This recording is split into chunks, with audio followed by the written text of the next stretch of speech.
Hello, hello. What is up? What is good, gamers? This is very late, but we are talking about November 2025 in Weekly Shonen Jump. There's been a whole week of December already. There is an issue out that I haven't read yet, but I've just been really busy. I've not had a chance to record this.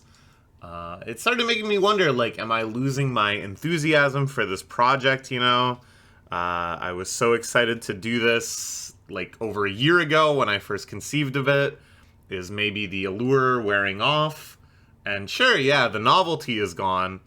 But I don't know, like while I was busy working, work's been really busy, while I'm out doing stuff for the upcoming holiday season, hanging out with friends, whatever, in the back of my mind, I'm always like, can't wait to talk about manga. Oh boy, I can't wait to talk about manga.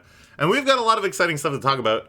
Not only was this a month where 2 new series started, but it was also a rare 5 Sunday month. So we really do have quite a lot to cover. I'm going to try to be regimented about this week. We're going to do 3 recording sessions of 7 series each. I think that is maybe a good way for me to think about it. Going to give that a try at least, and hopefully, this sort of take breaks, multiple recording sessions mentality, which is how the pros do it, will help me kind of fit these very long videos better into my busy schedule. And then I'm just one step away, which is editing, from being a true YouTuber. But we're not going to edit, because editing is so annoying.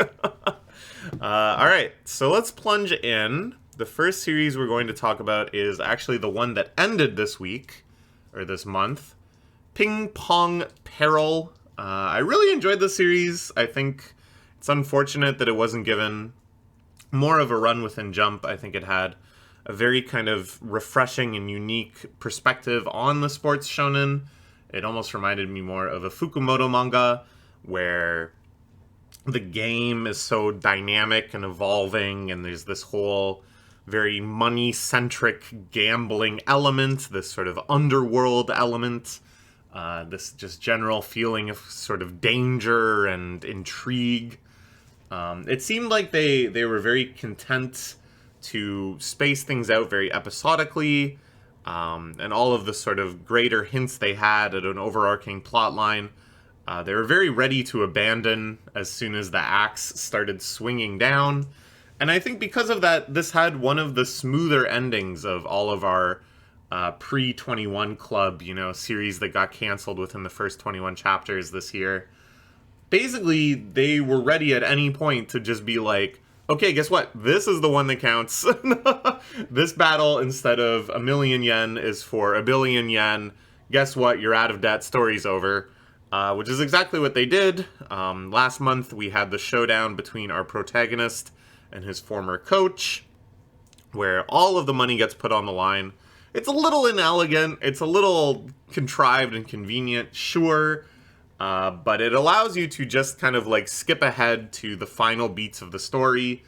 And, they put in that mechanism, they put in the idea that, no, this is all about money. There's like fulfillment and catharsis and a character arc too, but really it's just about money. And now he's won all the money, so it's all good. And I kind of appreciate that. Like, I think that sort of very surface level, transparent story maneuvering is, again, kind of refreshing. So yeah, he gets all the money, and then we find out that Ping Pong Peril, the titular underground ping pong league, is actually run by aliens. He goes into space to battle one of these aliens, and in the final chapter, which ran in November, we find out that Ping Pong Peril and the entire sport of ping pong, in fact, were created by aliens in ancient times to prepare a warrior on Earth that could battle against other aliens around the universe, because ping pong is used as a form of, like, diplomatic negotiation, as a proxy for actual war. So now, our main character, having bested the administration of Ping Pong Peril and become Earth's champion, will go all over the universe battling other aliens to secure the freedom and prosperity of Earth, which is fantastic. Amazing concept. You can tell that were this series to run for as long as they hoped and dreamed it would, this would maybe be like a crazy twist, like halfway through, that you would have like the human saga, where he battles maybe a dozen or so human opponents of escalating difficulty, and then when he's taken down like the world champion of ping pong, who's playing Ping Pong Peril behind closed doors, who the hell is left to fight? The alien arc begins. I think that would have been amazing, but I think they did a really good job like capturing the excitement and potential of that plot line in this crazy twist ending.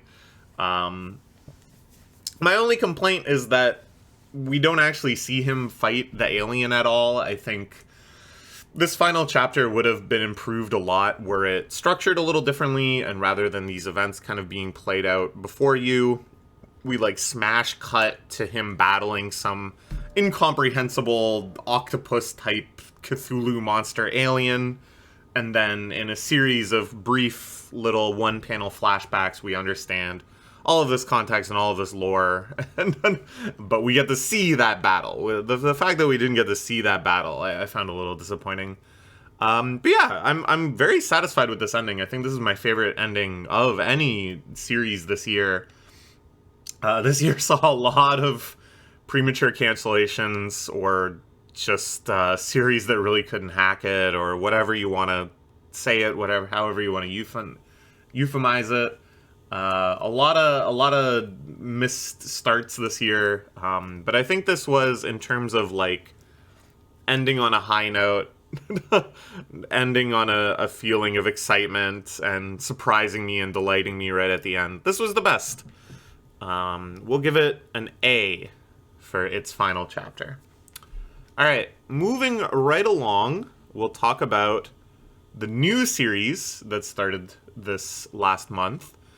The Mage Next Door, we saw the first 5 chapters of throughout the entirety of November. The premise here is our titular mage lives in a magical world, seems like your kind of bog standard magical realm. He's incredibly powerful, but he's very lazy. He refuses to learn like combat magic, and instead is just learning a plethora of magic to make his own life easier. He is sent reluctantly down to Earth, which is just our Earth in modern present time. Big surprise, that is still the overwhelming trend of Shonen Jump series, is to set series in modern day, modern time, but whatever. Because there are all of these rogue mages that have fled to Earth in order to basically do like petty crime and use their magic to enrich themselves and cause all sorts of disturbances. So he's supposed to go down and hunt the other mages. Sure. The first chapter is just sort of setting up that premise, and then he has one little adventure. He runs into some very kind people, which instills in him a sense of compassion and care for human beings, realizing like, oh, you know, I do care about them, I do want to make their lives better. Getting a little bit of enthusiasm for the mission, but of course he's still this kind of like aloof, indifferent person. We get to figure out how he fights, which is by using all these spells that he had come up with to make daily tasks a little more convenient, get repurposed as weapons and stuff. That's always a fun process. I think kind of harkens back to something like Sakamoto Days again, where someone extremely powerful is able to use just random household objects, whatever conveniences, in order to fight. The biggest point of comparison, though, is, of course, Mashle. I think this series really reminds me of Mashle. The main character is a lot like Mash, just in terms of his near stoic, but really just sort of lazy indifference. The feeling of being so absurdly strong, but not really playing by the rules. When he has showdowns with other mages, they all have, very typical, here's my ice spell, here's my lightning spell. And our main character instead has, like, make rubber band more stretchy spell or whatever. And it reminded me a lot of MASH, not really caring about what magic they were using and instead just being like, my spell is called punch, and I'll punch you. And that was fun, and I really did enjoy Mashal. I think for me, Mashal stopped being as fun when it wasn't just around that core comedy, when it wasn't around that, like, juxtaposition in that character of MASH, and instead started being just kind of like more of a generic shonen where all of the characters are battling and we have to watch two normal mages battle, and it just wasn't all that interesting. So here it's like, okay, this is the part of Mashal I enjoyed. They're going back to this just kind of core formula and the comedy of it, and we're not really expected to take it seriously as a battle shonen, at least not yet.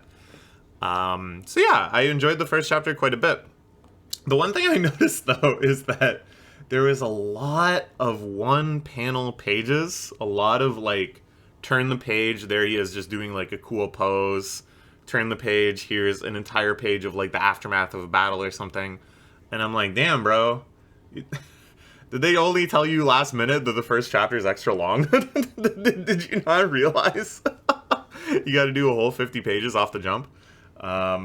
The later chapters did not really have this quirk, so I really do think that they weren't totally ready to write the 50-pager, but that's all good. Then, it's very typical beginning of series stuff. He goes on another small episodic adventure, where he encounters another mage that's on the same mission as him. This is going to be your kind of sidekick character.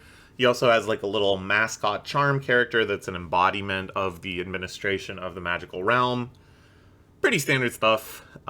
They get, like, a headquarters they set up for people to come in and consult with them about strange happenings. Of course, nobody in Earth knows about mages, so all of these things are reported to them as just, like, bizarre crimes taking place that they have no answer for. And it's up to them to kind of puzzle solve and figure out that, oh, this is actually the work of a mage. I think that's a great premise. I actually really, really enjoy that. You can make it episodic. You can make it kind of laid back, slice of life. I found myself at this point really thinking, yeah, I could get into this.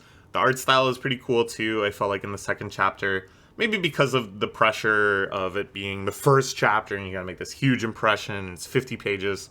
The gas kind of being taken off that, it settled into this sort of, like, more almost sketchy, more, I don't know how to put it, but just sort of like a nice laid back style, which I really enjoyed. So yeah, they're managing these requests, another kind of episodic chapter, mage battle, sure. The battling itself is actually pretty fun. I think the effects of the magic are good. Then we expand the cast even more. We find out that Earth, there is a subset of people that know about mages, and that they've designated an anti-mage police task force. So they make an encounter with those guys, they become sort of rivals, they're trying to track down the criminal mage faster. This guy has the ability to make things very light, so he's been using that to steal statues. This, I think, is a great example of the sort of kind of like battle shonen combat, the battle shonen element of it, that they're going for, where this guy's ability to make things light is used in, like, a variety of different ways, where it's not just, like, kind of beams of light, zap, zap, but kind of more creative attacks, which I really enjoy. And then ultimately he's sort of hoisted by his own petard, which I also very much enjoy. And then, yeah, the anti-mage police rival character is pretty fun. There's this samurai-type dude, which is fun. I was enjoying it at this point, I think they're building out the cast pretty well. And then the fifth chapter, the final chapter of the month, they just, like, totally take their foot off the gas, expand the cast maybe a little bit more, but I also wouldn't be surprised if these characters don't really show up again. They go to this magic-themed cafe, and the whole chapter is basically just around the gag where they think the waitresses are real mages. And they're just like baffled because it's like, nobody told us there was mages out operating out in the open like this. What do you mean you're casting a spell to make the food tastier? How does that work? You're casting spells without wands? Like, are these mages actually like way more powerful than us? Which is a good gag. And then conversely, of course, the waitresses think that they're just really into the character of the setting and that they're just like goofing around too. And then, of course, it comes to a big head when he actually does use his magic to kind of help out the cafe. They were struggling. They might have to close. But yeah, it was very cute. It was very fun. It was good, like, kind of supernatural slice of life stuff, which is a genre I've always really enjoyed. And I thought it was a really good sign that they didn't shoehorn in, like, a mage battle at the end and be like, yeah, those are the guys that are leaving negative Google reviews and driving our cafe out of business. Ah, shit. We're using magic to leave reviews. But I also have, like, an attack magic. And I think a lot of series wouldn't have the confidence not to include something like that. Like, a lot of these series feel like there needs to be an action element at all times. So, yeah, I I was pretty impressed. I don't know how the reception of this series has been. I feel like it's yet another one starting this year. The series has been full of these series that they start, and I'm like, I can't really picture this going for so long. But I'm personally quite enjoying it. I think this is maybe my favorite series out of this new batch of this Gonron Egg, and the one we'll talk about next. So we'll give it an A for the month. Very fun stuff. Next, we will talk about that other new series, which is Hero Girl and Demon Lord Call It Quits. And this is another kind of supernatural slice of life series, not too dissimilar than The Mage Next Door. In fact, it really is almost on the level of the titles, the same kind of thing. The mage becomes next door. It's brought down to earth. The hero girl and the demon lord, these fantasy archetypes, call it quits. They just become regular people. Both of these premises could coexist in the same series, I'm convinced. Like, the mage next door could be a character in this. The mage of the hero's party that retires and is now using super powerful magic to convenience his life. Were these series to both become hits, they definitely would be some of the strongest, like, sibling series that we've seen in Jump in a long time, just insofar as they feel so linked in genre and style and stuff. Here, the very specific subgenre, though, of taking very generic kind of fantasy RPG, Dragon Quest style tropes of a demon lord, of a hero, and having them just live slice of life mundane existences, is really a genre unto itself. Probably the most famous is The Devil is a Part-Timer, which has like 3 seasons of anime now. I think some spin-off series and stuff. Jahi-sama is one I've really enjoyed lately. Very fun manga. But yeah, this is a concept that's been really popular lately. I think it's all kind of downhill of, in general, this trend of, like, elevating the hero and the demon lord and other such figures into, like, commedia dell'arte characters, you know, like such archetypal characters that they can be totally divorced of the original kind of quest storyline that one would expect from them and just placed into a variety of scenarios, and you're just kind of expected to get it. I also think this is somewhat Hertz, insofar as Jump is the series that ran the Dragon Quest manga, which in many ways introduced this most basic archetype of hero versus demon lord to manga.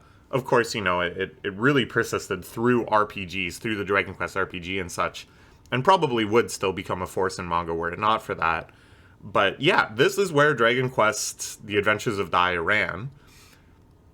And now, you know, 40 years later, this sort of spin-off genre that kind of mutated out through other magazines, in the same way that the 1v1 rom-com did, returns to Jump. And now Jump is receiving, many years into the heyday of it, its own variation on it. Okay, so what did I think of it? Not too bad. The first chapter I actually kind of enjoyed. It seemed like in the first chapter they were actually going in quite a battle shonen-y type direction, where ultimately they have to fight. And I figured this would be another series just like The Mage Next Door, where there's at least some kind of push-pull towards fighting in every chapter, having an action scene in every chapter, always having some sort of battle threat on the horizon. In the first chapter, I thought it was actually very clever. So the premise is the hero and the demon lord have been fighting since time immemorial. But one day they decide, let's just both stop. Let's just truce. If we both decide to stop trying to kill each other, then we can both just live peacefully. They decide to live together, in fact. She's a typical high school student. He's a being of ambiguous age, but probably just ancient and immortal. And he decides to just kind of be a house husband of sorts. The nature of their relationship is not entirely clear. I think the mangaka themselves is maybe trying to judge exactly where people want to see this going. But right now it's almost more of like a parental relationship where he's helping her out a lot with like day-to-day tasks and is kind of managing the household and stuff, where while she's going off to school and doing your typical high school girl stuff. Very domestic, very slice of life, pretty enjoyable. But the initial chapter, the big conflict that ends up happening, I really enjoy, which is that aliens invade because they've been waiting for the hero and the demon lord to stop fighting so that they can mount an invasion on Earth. And I thought that was actually a great idea. I don't think I'd really seen that expressed so far, and just like the injection of very stereotypical, very silly aliens into your kind of Dragon Quest formula, I thought was very funny and pretty creative. And I kind of expected the whole series to be like that, those sorts of threats emerging, almost sort of like One Punch Man, where just monsters like show up all the time for some kind of bizarrely mundane excuse. So I thought that had a lot of potential. After that, though, it didn't really go in that direction. It becomes even more slice of life, really. One about the hero really trying to keep her identity secret. But then, there's an apartment building on fire. She has to save people. It felt a little awkward. Like, that kind of felt like a shoehorned in action sequence. Then the two previous heroes, which is our hero's father and grandfather, show up and learn about the demon lord being there. And there's some pretty funny stuff here. There's a gag early on in the chapter where it shows parallel paneling of her going about her day while the previous generations of heroes frantically book flights to come and visit her. I thought that was pretty fun. Then the whole chapter is about them really trying to struggle to understand and trust the demon lord and come to grips with this new arrangement. The whole thing is that the demon lord is just annoyingly kind and helpful. It's like fun, and there they didn't shoehorn in any sort of action sequence. It seems like the idea of this being a battle shonen was just sort of in the first chapter as sort of a hook, but it really is much more of like a slice of life series. Then the cast expands a little bit more. The personification of subspace. The demon lord is always very conveniently warping things in and out of his personal subspace. And then we find out that that is actually like a conscious living individual who also disapproves of this relationship between the demon lord and the hero and is trying to convince the demon lord to leave and to abandon this whole silly contrivance. So the hero and the subspace person compete to see who is worthy of kind of maintaining this relationship with the demon lord. Ultimately, they tie. The demon lord kind of orchestrates it so they tie because he cares about both of them. Sure. Again, it's like aiming for this sort of like comfy slice of life vibe where it's just sort of mildly comedic with some good gags and stuff, but ultimately sort of like a soft, caring, domestic message. I think it's executing on that like, decently. And I kind of feel this way with, like, Someone Hurts, where I think this is just, like, a perfectly fine example of this genre. And it's a genre I generally enjoy, so I'm, like, happy to read it. But it's not doing anything I haven't seen before. I can kind of just anticipate all the beats coming. I see now how they've seeded in these different characters and these different concepts, and they just kind of need to get to a threshold of like 10 10 kind of scenarios, and then they can just sort of like start cycling through them, and this is how this kind of slice of life genre operates. And it's like, that's all well and good, but part of me is like, I don't think that's gonna hack it in Jump. I don't think that the Jump audience is ready for something like that, because the nature of Jump, and it's quite a ruthless nature, is that you can't just be a series that people enjoy reading week by week. You have to be a series that they love enough to put you in their popularity response polls. So, like, one of your top 3 series, something that you're buying the magazine to read, or you need to sell a ton of tankobons. And I don't think this sort of series will inspire either of those behaviors.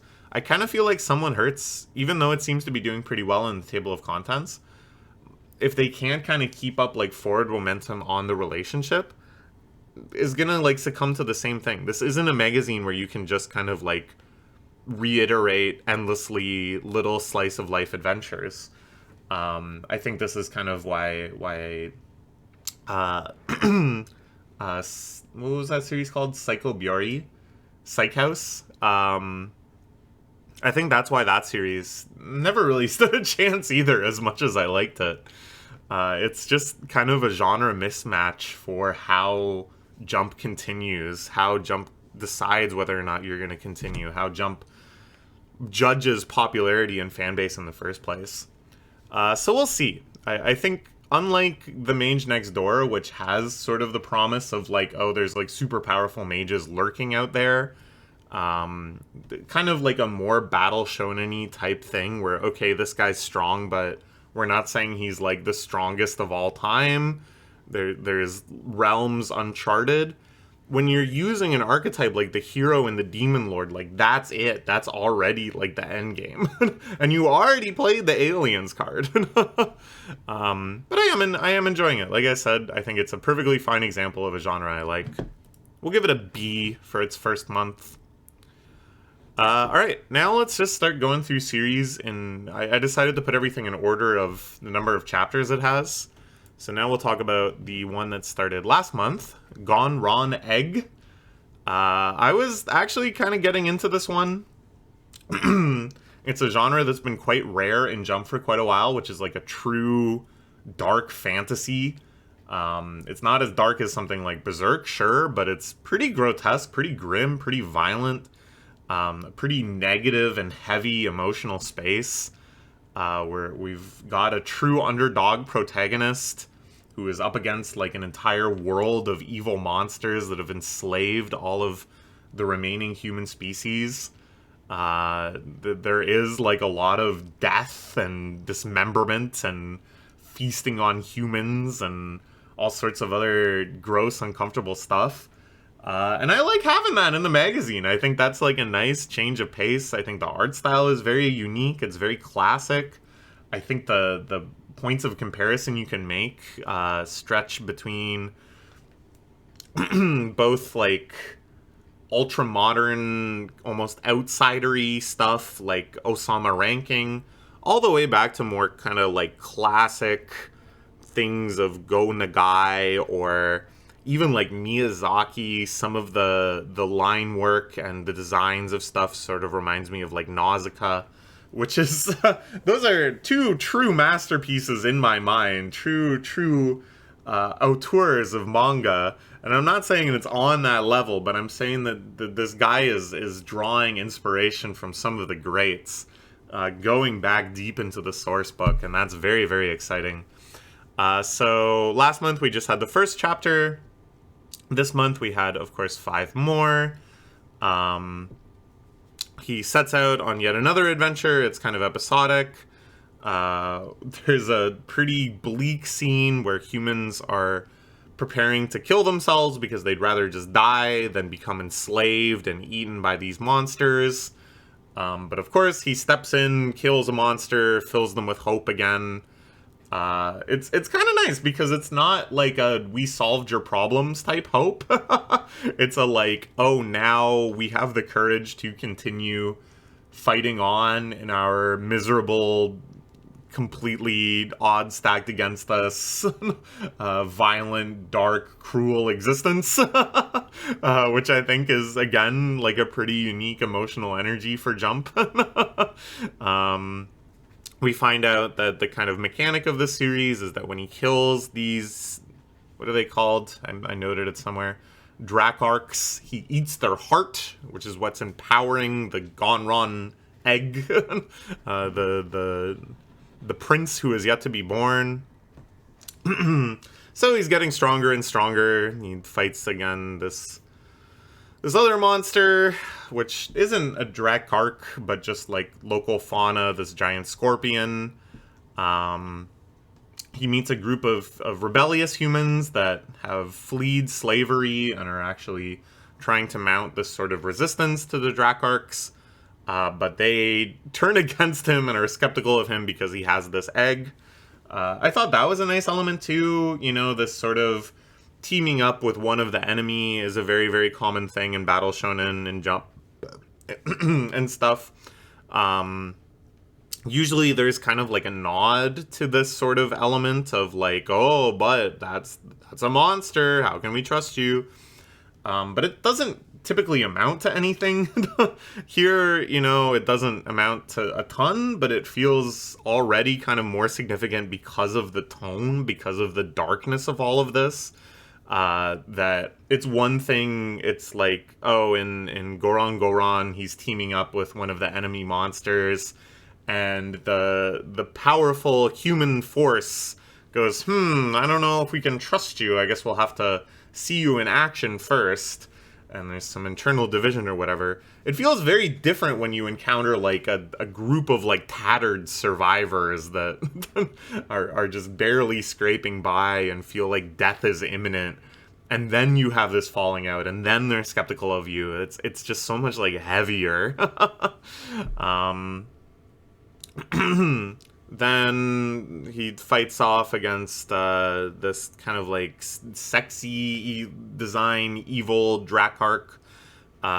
She has an army of drones, which are ones that the living true Dracarchs create as like foot soldiers. They don't have hearts. Then they have to find the real heart, you know, figure out which of the drones is the one you have to kill. Typically, I find those battles, like, very tedious. I think that's just sort of, like, a lame way to extend the tension of a fight. But they actually resolve it in a cool way where he's like, okay, well, we just have to get, like, stronger. The egg uses an attack, firing off this miasma sort of breath to attack everything at once. So they kind of took that sort of, like, cliche battle, did a little subversion where it's like, this is just sort of showing that even though we've won all the battles easily so far, there is still room to grow. Kind of like that. There's a good scene where they get tricked by the villain, that the villain tries to plead for her own existence, claims she'll switch sides and be allegiant to the prince. And it's not like I totally bought it, but I thought, okay, maybe that's a direction the story will go. That he is like the rightful prince of the Dracarchs, and he's going to undo this subversive element that made them all evil and slowly gather an army of monstrous allies. I thought that would be kind of interesting, but no, of course, this is just a trick.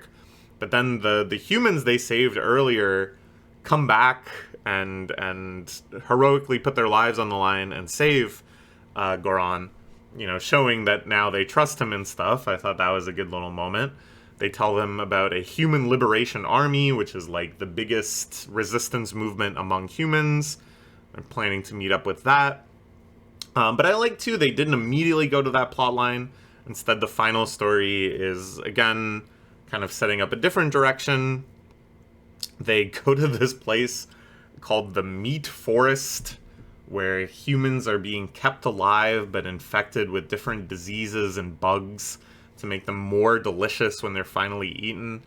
Really grotesque stuff, like, again, just like stuff that we don't see in Jump very often, just in terms of the horrificness of that, and the imagery of it, and the art was really good at capturing just how horrific and inhumane this was. They really try to, the people they're saving, instill the message that there are good Drac arcs, and the prince thinks back to the retainers of the old king who was betrayed, and is like, yeah, we just need to find those people and ally with them. And I'm like, oh, okay, like, that's going to be kind of our Nakama gathering strategy. I like that there's, like, a lot of different directions that they can go with this, you know, that there's the good Drac arcs out there that they could potentially ally with. There's humans that are on their side but might need to be won over to trust them, and all these, the odds are so stacked against them. There's like an infinite seeming number of bad guy Drac arcs, so it's like, it makes sense, you know, these sort of simultaneously escalating power structures. But then no, they run into the person running this meat forest, and it is one of the retainers of the old king. He feels betrayed by the downfall of the old king and switches sides, so now he's evil. And there's like a pretty, like, haunting, painful, uncomfortable flashback scene of the prince remembering this guy as like a kindly lover of insects, a studier of etymology, and then just smash cutting that into his like distorted, grotesque form, abusing people and implanting them with insect larvae and stuff. And I was like, oh, this is like pretty good. This is kind of sick nasty. I'm not like super emotionally invested yet. You know, these scenes I think are pretty well done, but I haven't totally like bought in on an emotional level. It's more just that I'm like curious. It's more just I'm excited about the setting and about the world building and about what other crazy ass places are they going to take us, like the meat forest. And I'm hoping that's good enough for the readership. I hope that there's some people that really latch on to this and support it, because this is a series that I feel like once we get into like a bigger arc, once we get into like a true adventure into some specific Drac arc kingdom or something, it can start getting like really good. Like, I think the storytelling chops and foundations are here. I definitely think, like, the world building and art and action is here. It's got all of these great ingredients, and I just think it's something that will embrace, like, a bigger scope, a bigger story. So really hoping we get to that point. We'll give it an A- for the month. You might think, oh, that seems low. You praised it so much. But as I said, it's just, like, I'm impressed, and I'm like, ooh, that's cool. But, you know, in the scenes that are meant to be, like, devastating, and the scenes that are meant to be, you know, really emotionally resonating, I'm still just kind of like, oh, okay, yeah, that makes sense, you'll go for that beat. Okay, I gotta move my laundry from the washer to the dryer, and then we will talk about Someone Hurts. Alright, now let's talk about Someone Hurts, the little series that could. I'll be honest, when this started, I didn't really know if it would have a home in Jump. Like I said before, this is a genre that hasn't really manifested in Jump so far, has been much more popular in other magazines, and the art style is pretty simplistic. There's no fan service, there's no harem element, there's no self-insert fantasy, and it's all oriented around comedy writing that really isn't all that funny. It's just sort of like chucklingly clever at most. But it has been doing like pretty well as far as I can tell, showing up pretty high in the table of contents and getting a lot of like fan art, fan discussion. I see people talking about it on Twitter and stuff.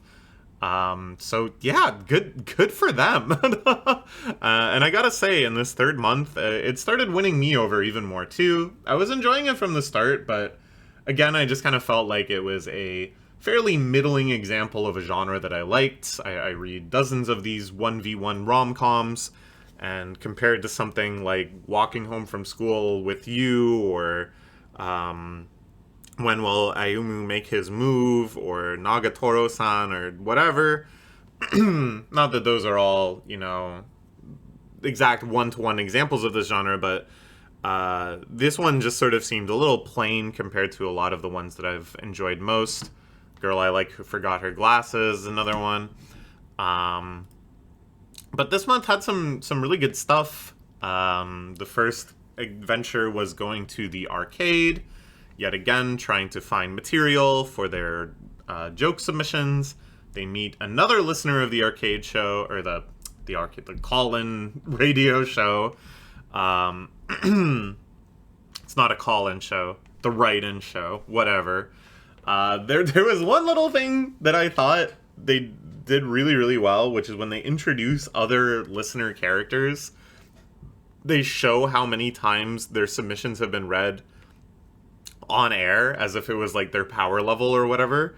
I thought that was a really nice touch. I don't think, of course, that the focus is going to be too much on the competition aspect, although the listener Koishen, of course, is kind of this like looming goal for all of the characters that I'm sure will get a pretty substantial arc when it eventually comes. But I think instead this is sort of just like a joke, a cute way to kind of bring in this traditional Shonen Jump element to their very non-traditional Shonen Jump series.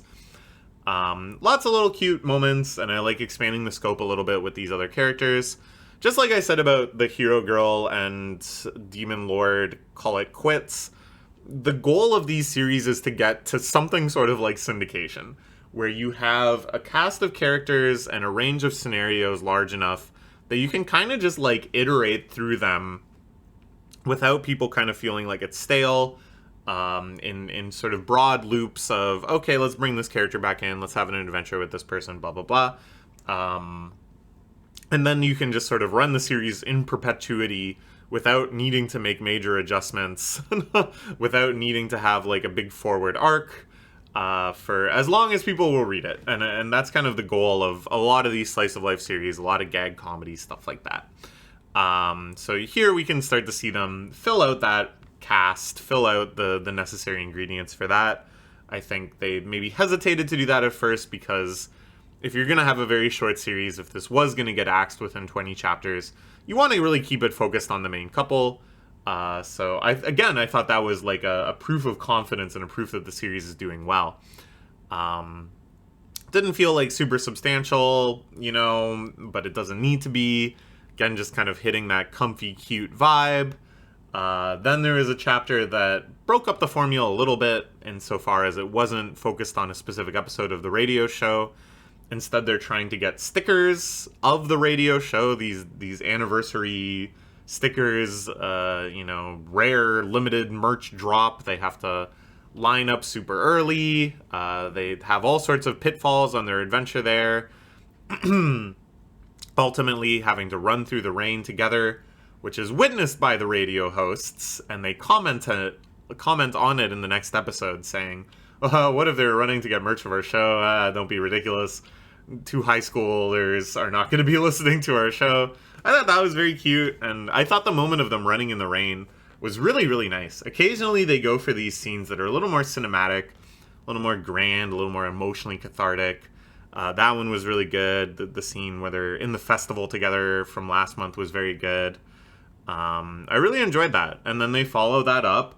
What comes after the getting caught in the rain chapter? Of course, it's someone gets a cold chapter, which I liked as a little bit of a bridging arc. This is, of course, a very typical slice of life chapter, taking care of a sick person.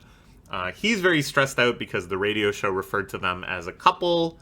She doesn't seem to care at all. I thought that was really good. Again, just planting the seeds of like a long-term romantic plot in a way that feels not subversive at all, but not also like insulting your intelligence. Just kind of moving at the pace that, doesn't really interfere with the main beats of the plot line, but just kind of feels like another thread to follow. And then a chapter where, what follows the sick from staying from a cold, so you stay home from school. Oh, okay, well now you got to do makeup quiz. Let's help you study. that's a fun one too. It had another very cute moment where they trade pens. It's a very cute little moment of intimacy. That was nice too. Then the final chapter of the month, his phone breaks, so they have to mail in their joke submissions on postcards. That was kind of fun. I like that they are exploring kind of the holistic totality of these sorts of shows.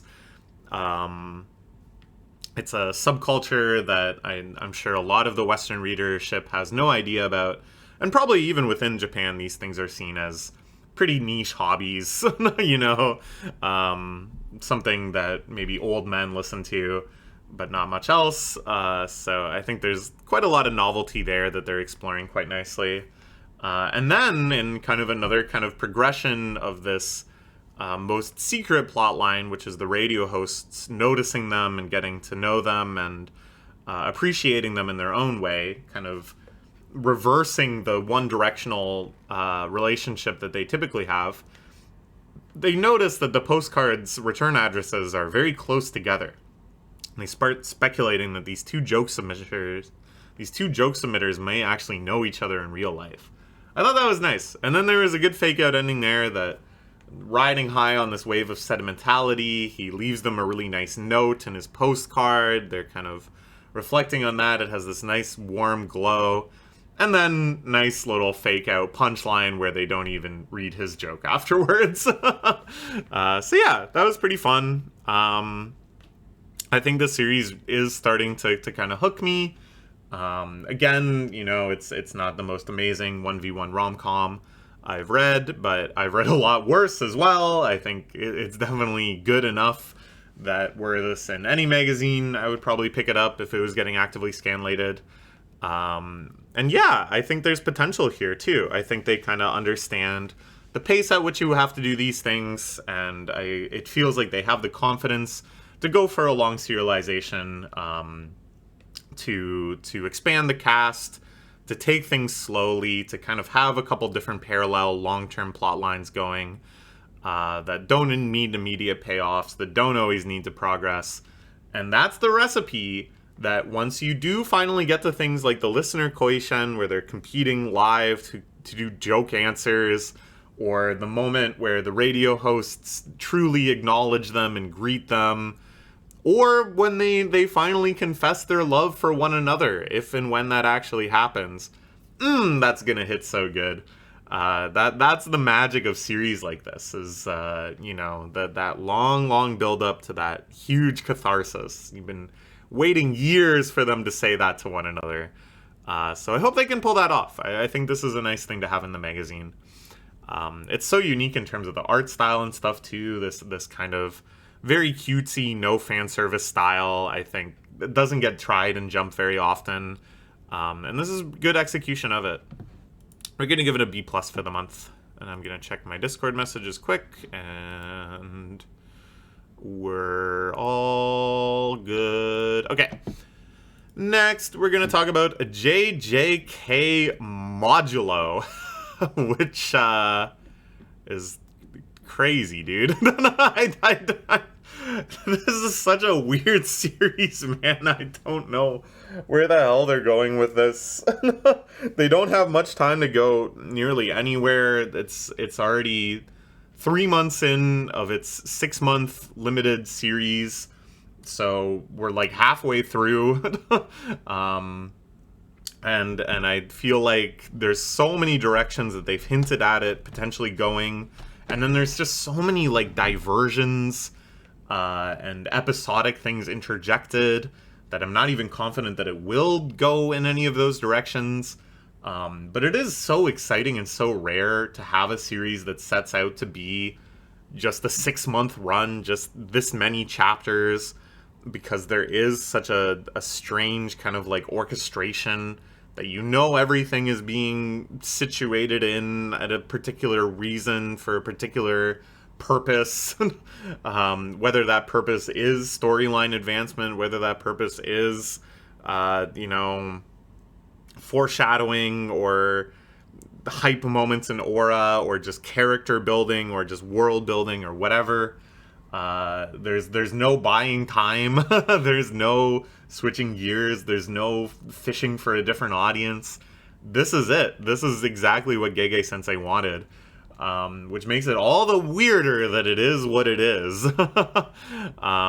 Okay, so the last month ended with a substantial flashback to how the aliens arrived at Earth, which was this weird kind of like pseudo-biblical parable about villages and dams and canals and war and duels and ritual honor and all this stuff. And then in this month, very abruptly and strangely concluded, because last month I was like, how the hell did they get to Earth? How the hell did they go to space when what they're developing is like canal boats and stuff? It's the technological leap is like totally unfathomable. But then it turns out that the magic ore that they were extracting, you know, the rocks that drive their flying car, which is known as a flar, a gar fuels the flar. Sorry, this is a reference to something like no one understands, but I'll send this to my boyfriend and he'll get it. They use the gar to fuel the flar, and then they just turn it into a spaceship and fly to Earth.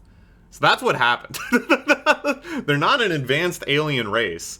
They're like way less advanced than the people of Earth, but they were capable of using their version of cursed energy to turn this substance that doesn't exist into Earth into this like unfathomably powerful technological advanced energy source, and just turn it into a flar and fly to Earth. And once again, a flar is not a car.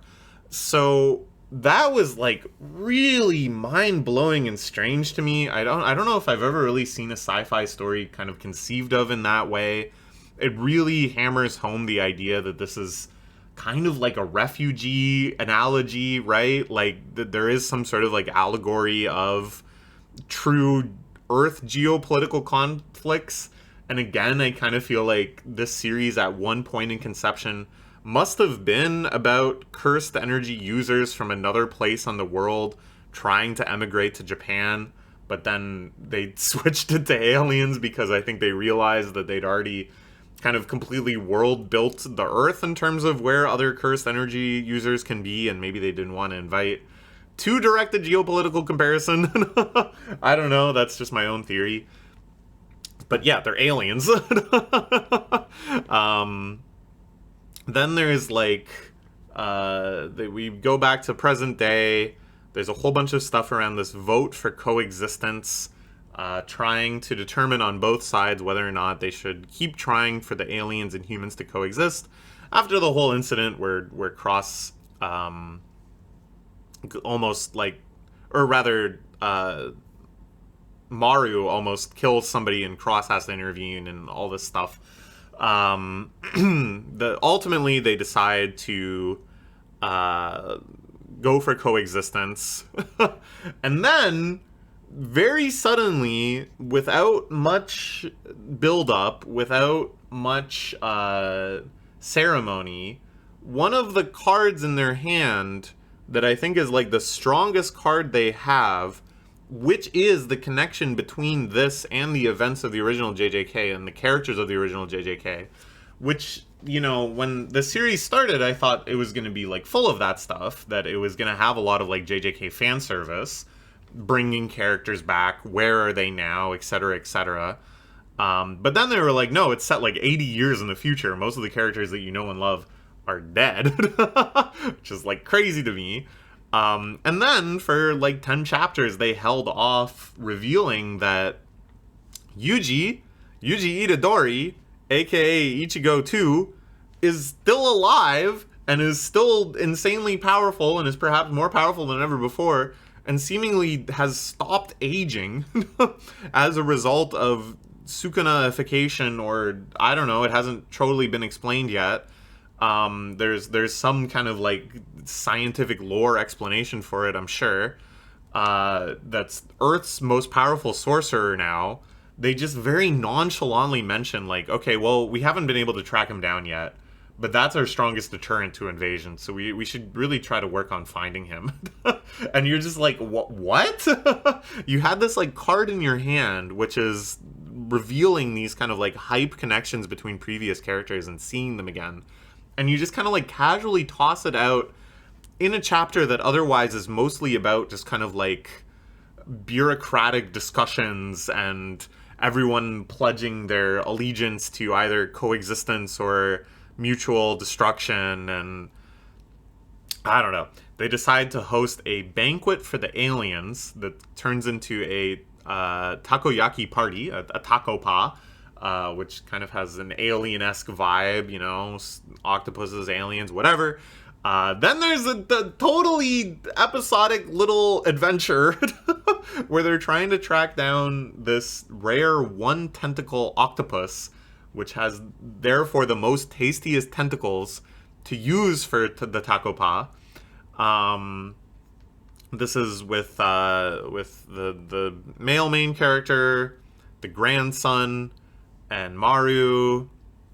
They talk this long discussion about the gender roles of their different civilizations and who fights and who does domestic things and how cursed energy works on the alien planet and cursed energy as an energy source, that's how they got here, and all these things that, like, I think this is very skillfully done, where it feels both just sort of like ambient window dressing, just like fun stuff, just kind of like series immersion, character building, but then you also kind of just like constantly have the feeling of like, oh, will this actually end up like mattering a lot?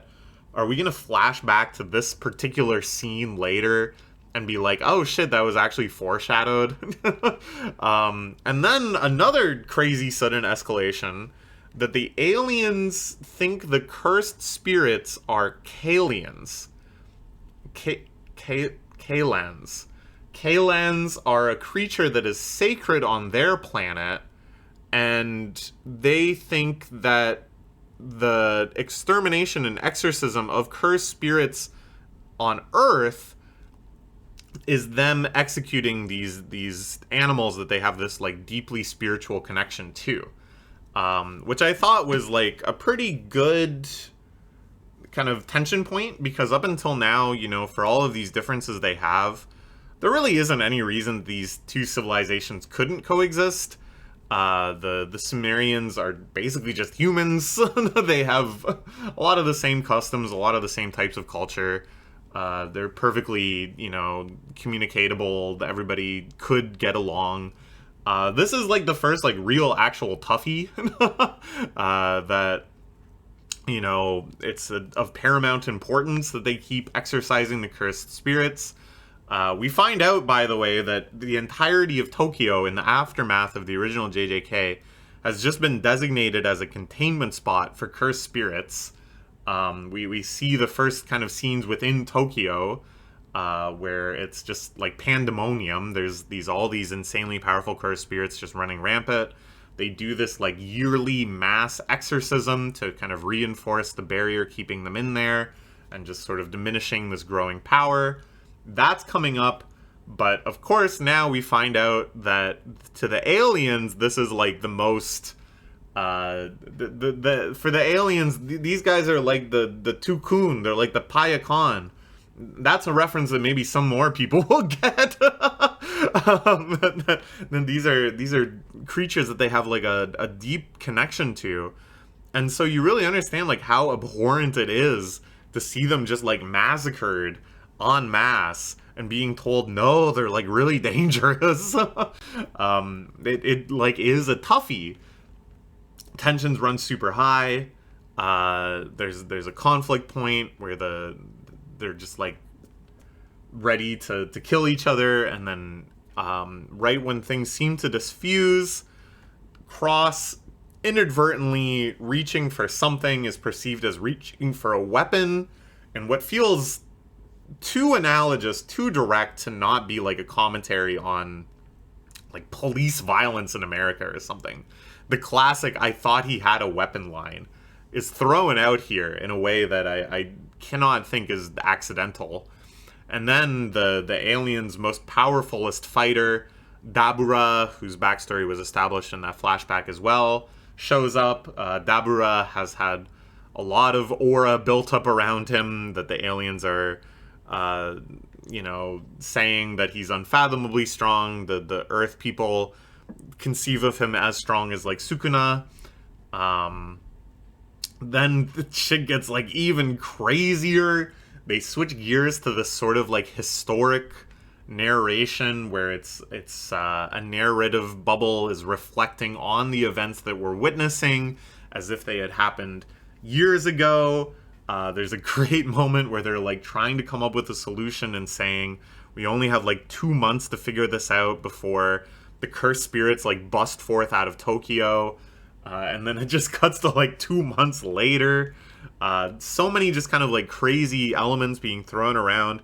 Once again, like, playing these cards of having, like, Nobara shows up and talks about Yuji and talks about why they can't find Yuji. They're trying to find him so that he can duel Dabura, that they've invoked this ancient ritualistic clause that all of this will be settled by dueling their champion. Yuta, the granddaughter, steps up. They draw her in the same way that they drew Otsuki in JJK, in like a very direct parallel. And again, it's like, these are the most powerful cards they have in their hand. These are the trump cards of generating interest in the series, is forming these solid connections between this and the main series. And here, it's not like they're throwing them out nonchalantly. It's more like they suddenly just switch to this, like, combo barrage of, like, and guess what? Here this person is. And guess what? Remember that. Guess what? Here's this concept. While also throwing out some of the craziest concepts of this series, you know, as they try to formulate all of these crazy plans about how to exorcise the spirits without getting in trouble, and how the rest of the world will react, and, like, the United States' perspective on the energy potential of the aliens. And it's crazy. Really, really good chapter. This sort of stuff really lands for me.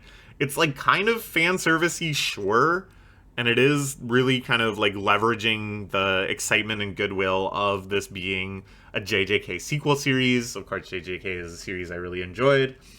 But it's still so, like, creative, and they're doing it in such, like, a weird way.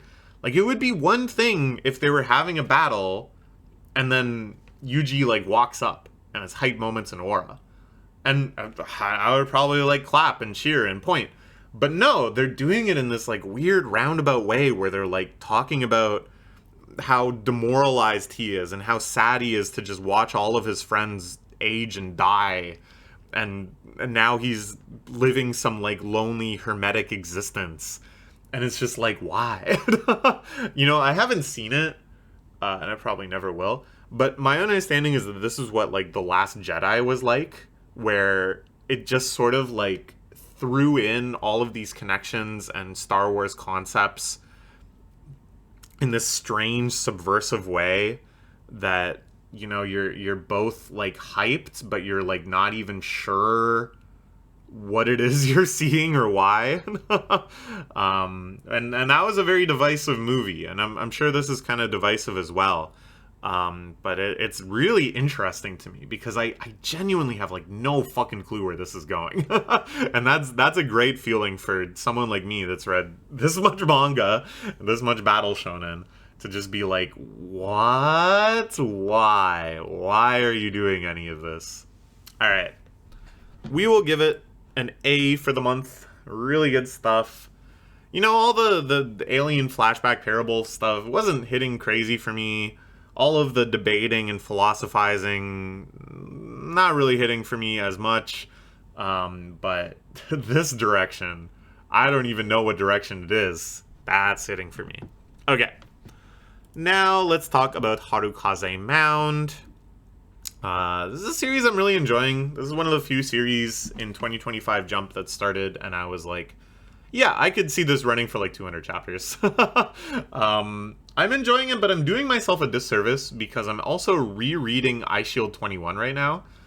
They've started reprinting the volumes into English at long last. Those were really, really hard to track down for a long time.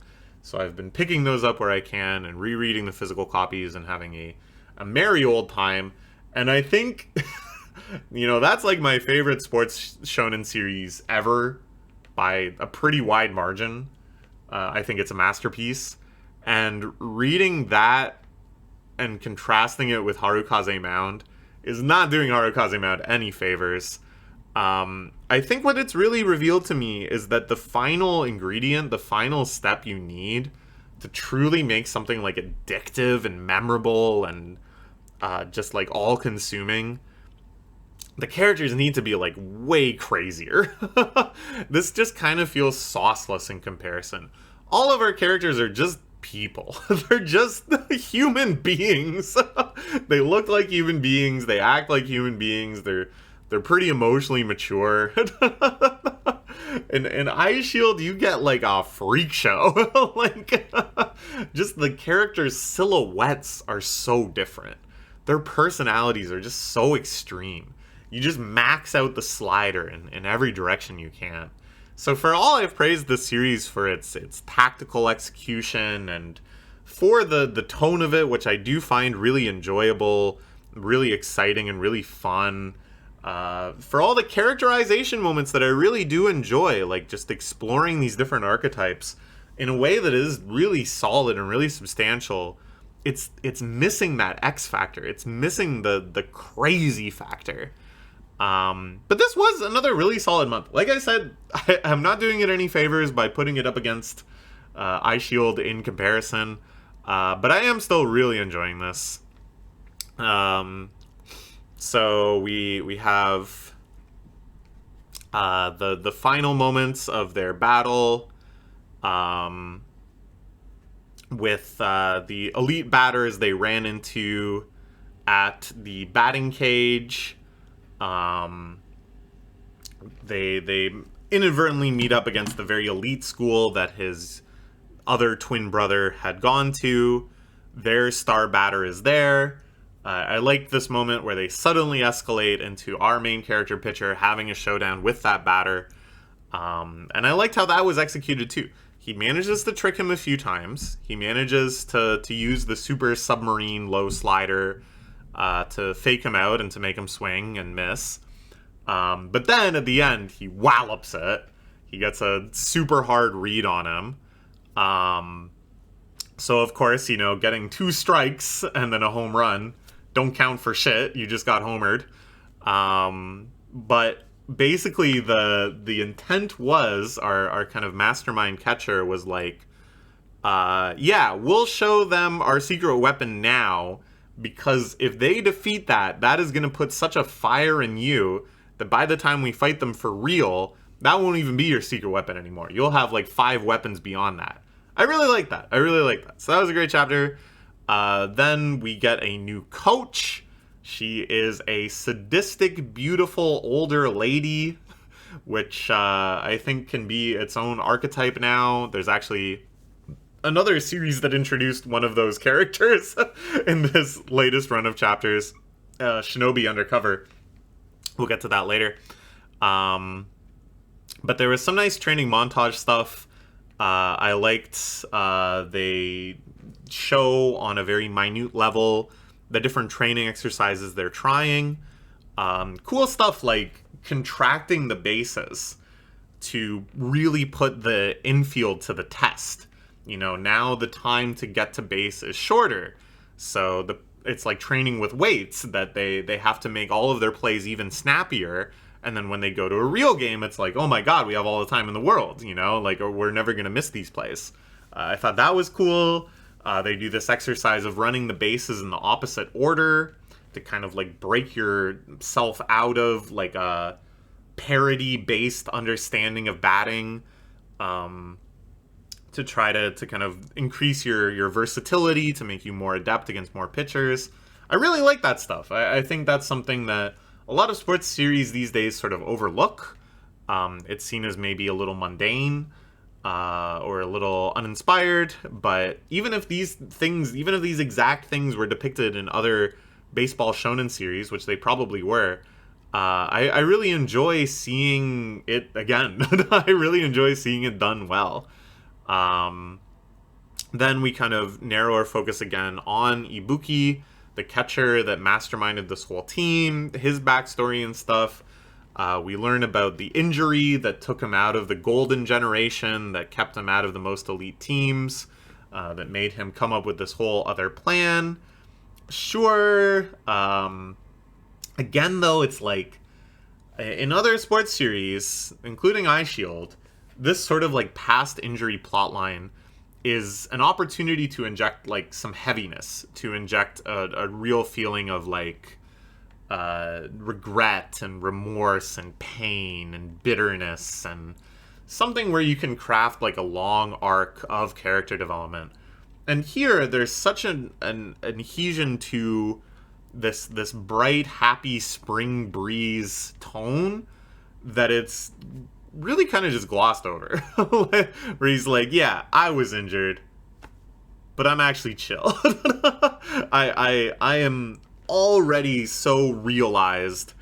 I am already so willing and eager to accept that this was for the best, and that the time away from the sport gave me all the more passion, and losing the opportunity to play in an elite team gave me the opportunity to build this team up from nothing. And that's actually all great. And it's like he already figured that out. We don't watch him figure that out. We don't see it causing trouble until he figures that out. We don't see, that beginning part of the arc where we're slowly trudging through the darkness towards light. We're just already in the light. And it's like, you know what? That's okay. I think that's fine. It's refreshing. It's nice. It's fun to read. But it's keeping it from greatness. That's solid goodness, but it's not going to be greatness. Then we get into the actual big bracket. This is, of course, the dominant mode for all these sports series. They get into the tournament. All these official games, sure. But again, it's like, it's good enough, but reading iShield makes me realize how much further you can go.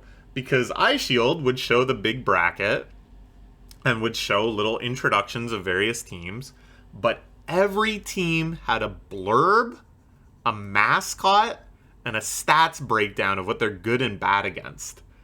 And that's really ambitious. That's something that only that psychotic combination of Inagaki and Murata would dare tackle.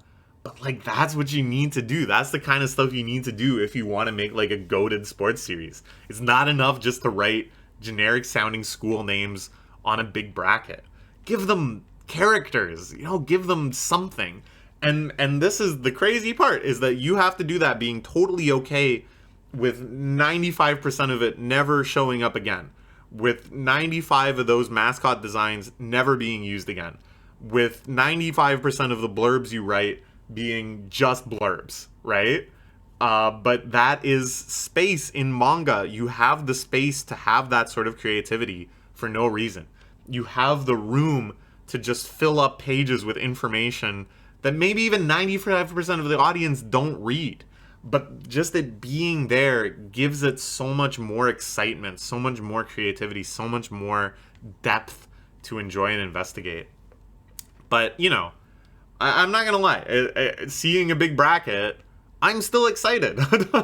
Even if there is no graphics, even if there's nothing. And they knew enough to show the big bracket. That's what I'm trying to get at.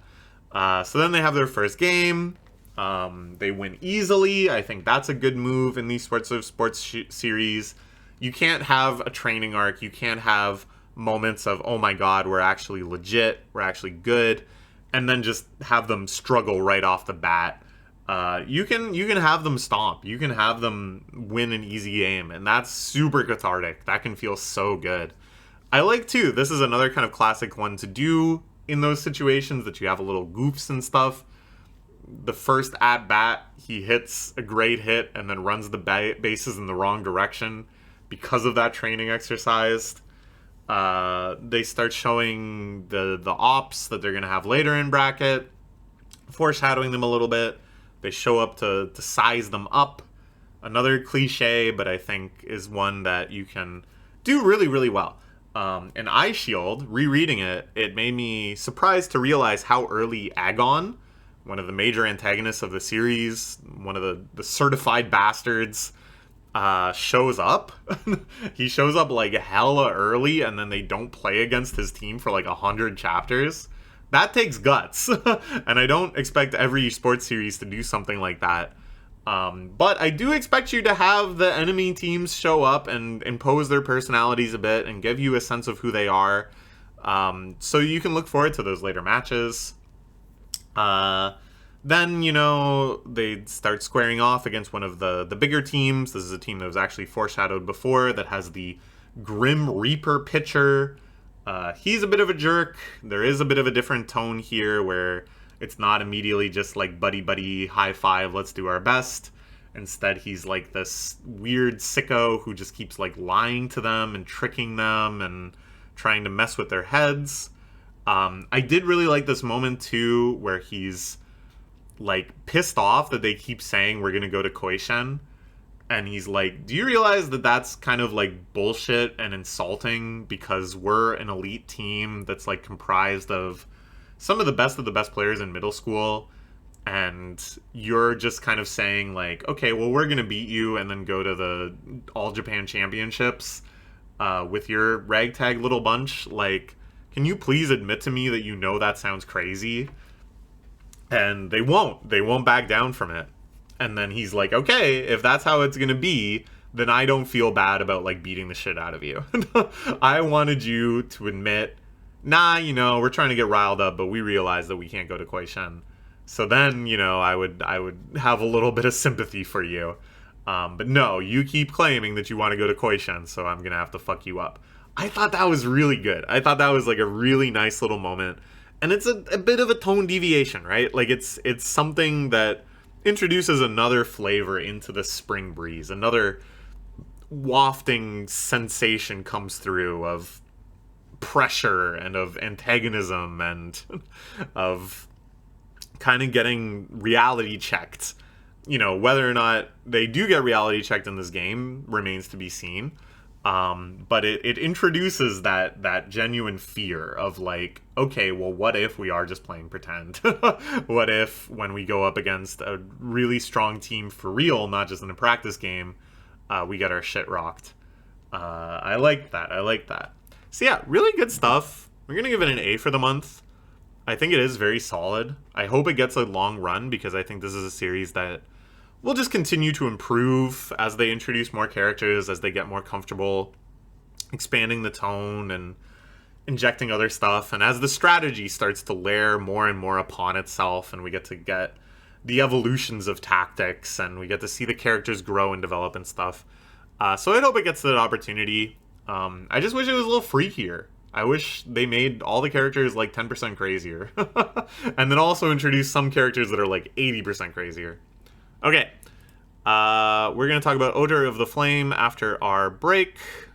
3 chunks, 7 series each. I like this. This feels good. So I will see you in a little bit.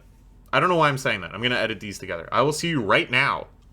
Alright, now let's talk about Odor of the Flame, which is chugging right along into its newest arc, probably its biggest arc yet, going to the elf-inhabited kingdom of the forest spirit? Tree spirit? Something? Spirit? It's a big tree, at any rate. It's like Yggdrasil, a nice another little bit of Nordic mythos world building, something you would expect to see. They've tried to integrate themselves into the society there, which was initially very harsh to outsiders. But at the start of this month's chapter, Odor starts to win over the elf queen lady. There's a nice little montage, bit by bit. She comes to accept him as a warrior and decides to help him out with communicating with the fire spirit, which had become incommunicative and slumbering deep within Odor or whatever. This was another kind of just like strange bit of story structuring to me, I feel like, again, this is a series that it has all of the ingredients, a lot of things I really like about it, but a lot of the, like, big choices and just how stuff is structured or what order things are presented to us feels a little bit like it could use another pass.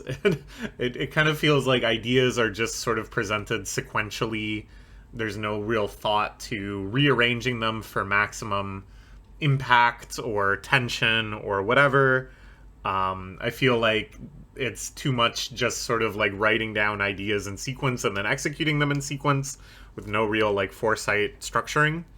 So again, it's kind of like all of this stuff happens as a preamble to the actual conflict of the arc, where, you know, obviously another lieutenant from the Ice Army shows up and does battle with the elves and stuff. So it's kind of like there's no sense of like in desperation we have to try this ritual to revive the fire spirit. It's done instead as just like, well, we ought to, like Oter wants to. It's important to Oter, obviously, but there's no like greater tension of, oh, we need this to happen ASAP that would kind of like cut through this feeling of the elves are hesitant, but they recognize then it's important, and later they're grateful that they did. Instead, it like the tension of the elves initially rejecting them is won over just through this kind of inconsequential sequence where Oter does this like montage of helping her out and like appreciating their culture or whatever. And then she's like, all right, sure. You know what I'm saying? Like, I think it would be better if that was, like, insufficient and then some sort of tension forced their hand. Because then, like, the stakes of taking this action are, like, really established. Instead, Oter goes into this, like, ritualistic slumber. He's connected to the World Tree, which will allow him to communicate with the Fire Spirit. This was all presented pretty cool. And then the Ice Army general shows up and they start fighting. And it was, again, it's just kind of like, you can like rearrange a bit of this stuff. Just because that's what happens in chronological order. Like, you can have these events occur however you'd like. It feels like the author forgets that sometimes. But the actual battling and stuff was cool. I really like the design of the ice general that they're fighting against. It's this crazy rabbity looking guy that uses the water spirit and can fuse the ice spirit and the water spirit to just kind of like create ice everywhere, and like infects the tree with the water under his control and then freezes it to attack, which is neat. Lots of really crazy choreo stuff here. Our new comrade, the guy that uses the wind spirit, does some fighting and stuff too. You know, he's kind of got this whole character arc where, unlike Oter, who was like raised in this warrior culture and had all this training and stuff at the start of the series, you know, he's got the power of the wind spirit, and he's like a very crafty, intelligent, resourceful guy. But he hasn't got much like combat experience, so he's kind of freaked out by everything, and he's overexerting himself and stuff. Then we actually have the scenes of Oter in this kind of trance communicating with the fire spirit. This stuff is kind of cool too, but again, it's like Oter doesn't know that there's a battle going on outside, right? So this is all happening like through his own volition. There's no like real kind of like desperation. They have this very kind of like calm and collected conversation about, oh, well, I've damaged people I worked with in the past because I like burned them up when we try to fuse, and they use my powers as too dangerous. I don't want to do that same thing to you. You know, you're just like a kid. And he's like, no, I'm strong now. I can withstand it. We talk a little bit about Oter's past and how far he's come and how strong he's become. And it's like cool, and I don't know, it's like functional, and it has like a kind of refreshing emotional maturity maybe, where the characters really get through there with good old talk no jutsu and hear each other out. And it's not like it's flawed per se, but again, it's sort of like lacking a sense of tension insofar as like I think it would be more interesting if they were doing it out of desperation and you weren't sure, or at least the characters aren't sure. The reader is probably pretty sure, but the characters aren't sure whether or not this is really a good idea. Same with like the initiation of the ritual in the first place. I think that's what I wanted, is for the elf queen to do it, but a little reluctantly, with a little bit of tension of like, I don't know if this was really the right choice, but I'm doing it out of desperation because her hand's been forced. Oter teaming back up with the fire spirit, and the fire spirit willing to challenge Oter and give him this power, but not being entirely sure it's a good idea, being a little scared, having that tension and doing it out of desperation. And then when the battle is won, you can kind of resolve all of those simultaneously, and it's a much more stronger, cathartic thing. You know what I'm saying? You picking up what I'm laying down? It's just sort of story beat ordering. It's just kind of thinking about, like, what is the long arc of this plot line, not just kind of like beat by beat resolving things, you know? So then, you know, more fighting between the water spirit general and the wind spirit guy. There's a cool scene where he recognizes, like, oh, I've been fighting like a warrior does. I've been like firing off my bow and I've been using like attacks. But that's not really what I'm about. I need to lean into my own strengths. And he instead just manipulates the wind itself to facilitate an attack rather than like attacking directly with the wind, if that makes sense. I don't know if I can put it into words very well, but it was conveyed quite well in the chapter. Like, seeing that kind of insight come through to him, I thought was expressed well. And then, of course, Oter jumps back in. He's got the flame spirit again. We're back to battling. So yeah, I think a pretty solid month. I'm enjoying this arc. I really enjoy the setting. I enjoy the design of the elves. There's like more and more fan service in the series where they just keep introducing characters that are like extremely busty for like no reason. But it's this sort of kind of like arcane fan service where all of those characters are like kind of like mythically powerful and ancient and have this sort of like distant benevolence. And if I try to like explain what appeal I think they're going for there, I'm going to make it seem like I'm maybe a little too invested in that particular line of like fetishization and stuff. But if you get it, you get it. And I'm guessing that probably a lot of the readers will get it. And it's a little bit of a change of pace between this and like other types of fan service. So that's kind of interesting too. Like, the art has always been fantastic. They've always been coming up with pretty interesting twists on these typical fantasy archetypes. I think this like Nordic fantasy has been really well expressed too. Fighting on the giant world tree is awesome. So yeah, the series has always been kind of floundering in like the bottom third of the rankings. People expect now that some of the other new series of 2025 have met their untimely ends, that the Great Axe is now so appropriately hovering over the head of Oter himself. Appropriately because, you know, that's seen as like a Viking type weapon, the axe. Not appropriately because I want it to get canceled. I think it's actually doing pretty well. I'd like it to get a long run. We'll give it an A- for the month. And now let's talk about RuriDragon, which had 2 chapters this month. No, 3 chapters this month, which is actually pretty substantial.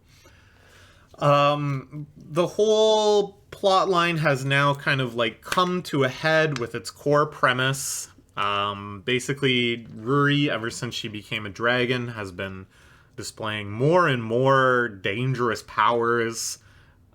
More incidents are happening where things are a little bit out of control. And basically, at the start, they just sort of said, well, you know, she'll keep going to school, whatever. Like, it wasn't really debated what should happen with Ruri. They just sort of made a reference to the fact of, like, yeah, it's unclear to us whether or not you should just coexist with humans or not. So now it's like, okay, now that we've cleared the air and everybody knows about dragons and I've taught you everything I've learned about dragons, what do you guys think? Should I stay in school or not? They end up having like a vote, and now the latest chapters have been her talking to and kind of exploring the characters of other people that voted one way or another, or had changed their votes from the start, or have felt differently, or anything.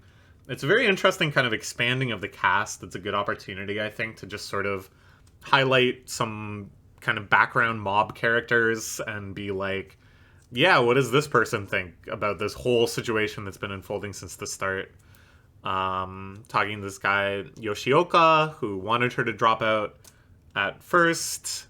And this prompts Ruri to really speak freely and honestly about how much she really does want to stay in school, wanting to make friends, wanting to keep people safe and nullify her own dragon powers. Then she chats with Kuruma, who's like a very shy, awkward, indifferent kind of kid. He comes out to study with her and her friends, opens up a little bit, realizes that just like Ruri, he's been kind of casting himself into the margins for various reasons that now seem not that substantial, not that important, nothing that should be stopping him from living the life he wants to have, which is nice. And it ends with this little scene where he tries to make friends, or tries to make plans with his friends for over summer break. And you can tell that he's like really worked up about it, and he feels really nervous, and it feels so weird for him to be asking his friends if they want to hang out. And then they're just like totally open to it, and it's like no big deal at all. And they're like, yeah, sweet, let's meet up, let's do this, let's make a plan right now. And I thought that was really good. I thought that was like a very grounded, down to earth lesson about friendship and about not like building it up too much in your head, not placing more importance on it than there needs to be, but just like throwing out ideas and being like, you guys want to do this? Sure. It's pretty good too. And then in the latest chapter, yet another random mob classmate has a bunch of questions, thinking, Ruri's explanation was insufficient, which is kind of what the reader thinks too. I think this character is almost the voice of the audience, expressing a feeling of being a little let down, that after all that, we still didn't learn very much about dragons. We still don't know what they look like. We still don't know where they live. We still don't know like how long they live or what they eat or what their day-to-day is like. And a funny little chapter where he's stalking Ruri all day, trying to gather the conviction to ask her some of these questions. Ruri ultimately reveals that she knew he was following her around, and is like, all right, let me give it to you. I'm gonna spill some lore for you. They go have like a little walk and talk, and it ends on that note with her about to go explain all this stuff with him. And it's like very unclear to me whether in the next chapter we're going to see that depicted and thereby learn a bunch about dragons, answer all these questions that the audience has, or we're going to put that in ellipsis and then jump ahead to yet another episodic vignette, just the way that these chapters have been going. Which would be, honestly, pretty darn frustrating, because that means we've been faked out like 3 times. First, her mom saying, okay, I'm going to tell you everything I know, cut ahead. Ruri at school being like, okay, I'm going to summarize everything my mom said, cut like 80% of that out. And then this kid going like, hey, I still don't really get it. Can you just frickin' tell me, like, what are dragons? And then cut ahead. That would be beyond cruel. That would be like deliberate audience antagonization at that point. So we'll see. I don't know if there's a chapter in the issue that just came out recently that I haven't read yet. But I frickin' want to know what the heck are dragons. I would like to see one depicted, please. I would like to, get that question answered. And I think, like, I know that's not the point of the series, and I know that's almost like against the point of the series. The whole idea is that Ruri is like after dragon, like that this is her life with that absence, trying to figure out what this connection means and not having the answers. But at the same time, it's like, you're just teasing us so much at this point. I don't know. We'll see. But I really enjoyed these chapters. I was happy we got 3. I really liked how they fleshed out these characters. I liked how grounded everything was. I like these little lessons about putting yourself out there.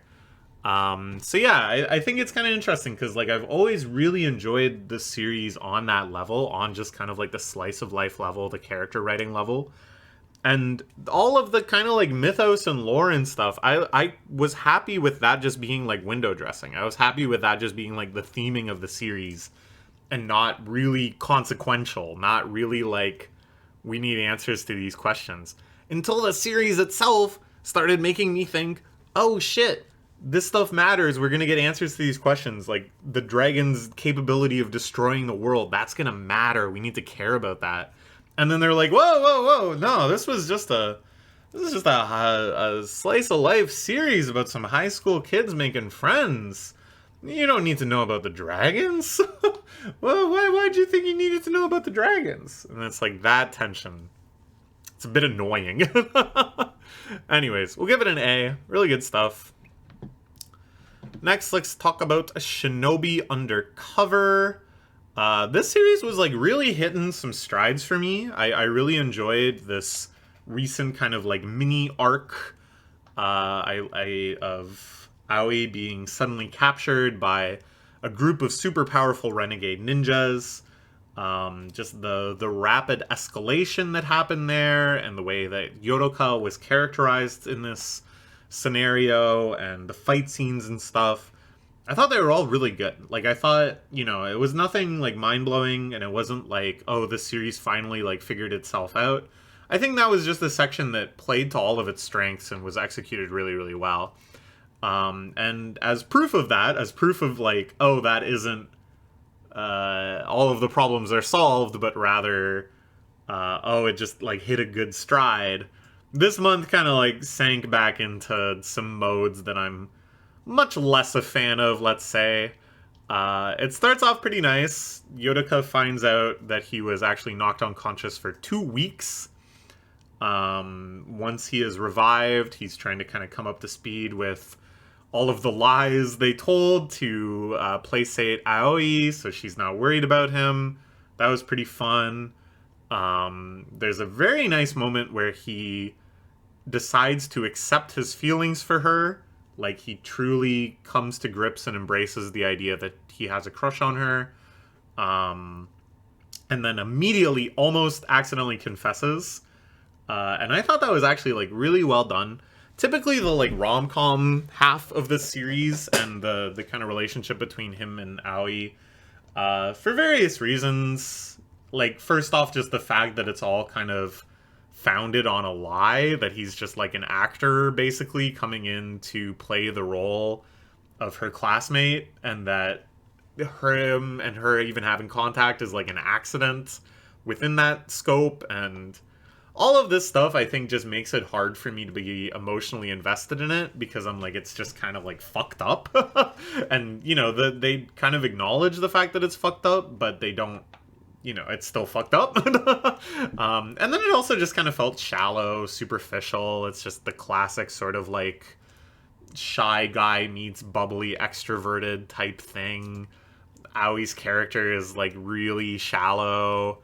But here, I think because we understand Yodoka a lot better, and I really enjoyed his characterization, I just thought, you know, this is like a cute little moment. Like, I thought that was just well done. It felt like it was taking itself seriously in a good way, and it felt like it was really contextualizing his understanding of his feelings for her in the fucked upness of the whole premise. Like, it was taking that conflict seriously. So I like that. But, of course, you know, things have to get stupider. Big focus on, like, the Kekai stuff, and that Aoi's blood is in demand, and this is the reason why they're keeping her safe, is because her blood enhances your Kekai. She's from some, like, ancient magic bloodline for that. Sure. There's a fun little dodgeball scene of all the ninjas. Sure. They're kind of, like, drawing up lines for some future arcs and some future battles. You understand, you know, the Kekai enhancing powers, and our good guys are gonna have to get Kekais and everything too. Sure, that's all fine. And then this older woman character, another sadistic, beautiful older woman archetype, also a teacher, shows up and says, "Oh, I am engaged to be married to Yodoka because she's like a super high-ranking ninja, and they want to like consolidate the bloodlines or whatever, and have Yodoka like marry into this illustrious family." And we find out that in the ninja world, these sorts of political, convenient marriages are very commonplace. And again, it's sort of like, that's just like really fucked up. And I don't think, to whatever extent they're going to acknowledge that kind of like systematic unfairness in the way this whole ninja society operates, is going to compensate for like the weird emotional disruption that has. Like, she is like a tragic character in a sense, and all of these ninja are very tragic characters for just this kind of prescripted life they have to live.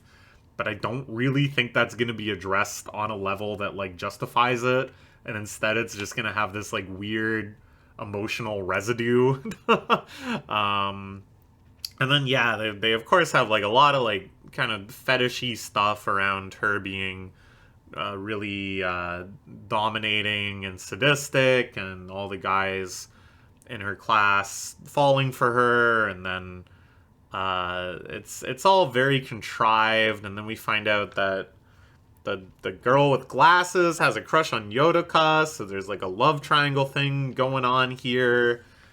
There's kind of requisite action in these chapters that are just building out this premise, but it's like pretty uninteresting. And then her squad shows up to do training battles with Squad 9 to try to like crush them and convince Yodoka to switch to Squad 7.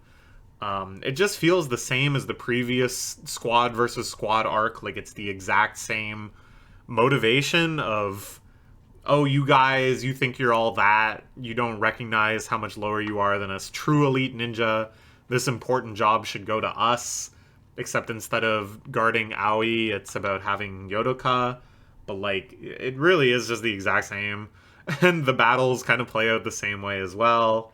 There is kind of a nice twist where her squad mates, despite being instructed to just, like, beat them mercilessly, are like, no, these kids have got some chop. We should just, like, train them. They don't really care about this whole stealing Yodoka thing. I thought that was kind of fun. So that's good. This whole idea of like, oh, everybody needs to awaken their Kekais, which I'm sure will be a whole training arc in and of itself. There's so many training arcs in this series. Shows a lot of confidence, shows that they know they can run for quite a while. I think they see themselves as an upcoming pillar of Jump, which is fair enough because there's a lot of stuff that's been canceled lately. They've got quite the runway, I think. But yeah, none of this stuff with this older woman character does much for me. I don't like this sort of fetishization in Jump in general. They keep doing it. It can be done better or worse. But here, like, having her actually have like a crush on him comes across as like so gross and bizarre. Like, not just because of the age gap, but because he's just like a shy, nervous, totally like uncharming kid, and she's only interested in him because he's like a strong ninja, which would make sense for the like convenient marriage, but she like legit has a crush on him, even though the only thing she could possibly like about him is that he's like a strong ninja. And then she's like devastated when he admits that he has a crush on someone else. And it's like, just, I guess they're going for like the gap between her controlling, dominating personality on the outside and then this like overwhelming weakness and patheticness with Yodoka. But I just think that's like stupid. Like, I just don't think that's like an interesting character.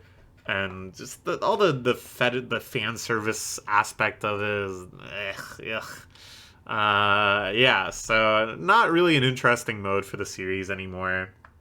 I think this inner ninja fighting squad v squad, the rom-com aspect, the love triangle aspect, these are not the series' strengths. So we'll just get through it. We'll get through it. I don't know how much there is going to be of this. before the next like actual fun arc happens. But we'll see. We'll see. Give it a B+. I do really like the way it started this month, though. Lots of points for that scene of Yodoka accepting the feelings within himself. I thought that was well executed. All right. Next, we're going to talk about Ichi the Witch. And we're going to start with a sincere mea culpa. A big my bad. So last month, I thought I was being so clever and so witty and so a little you fools when they had the Octobomb magic show up with a whale's eye on a skewer. This panel here, it's a king whale eyeball, and it's like roughly the size of like a human skull.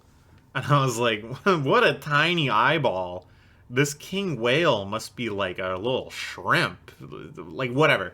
Basically, I was saying a real blue whale's eyeball is like big.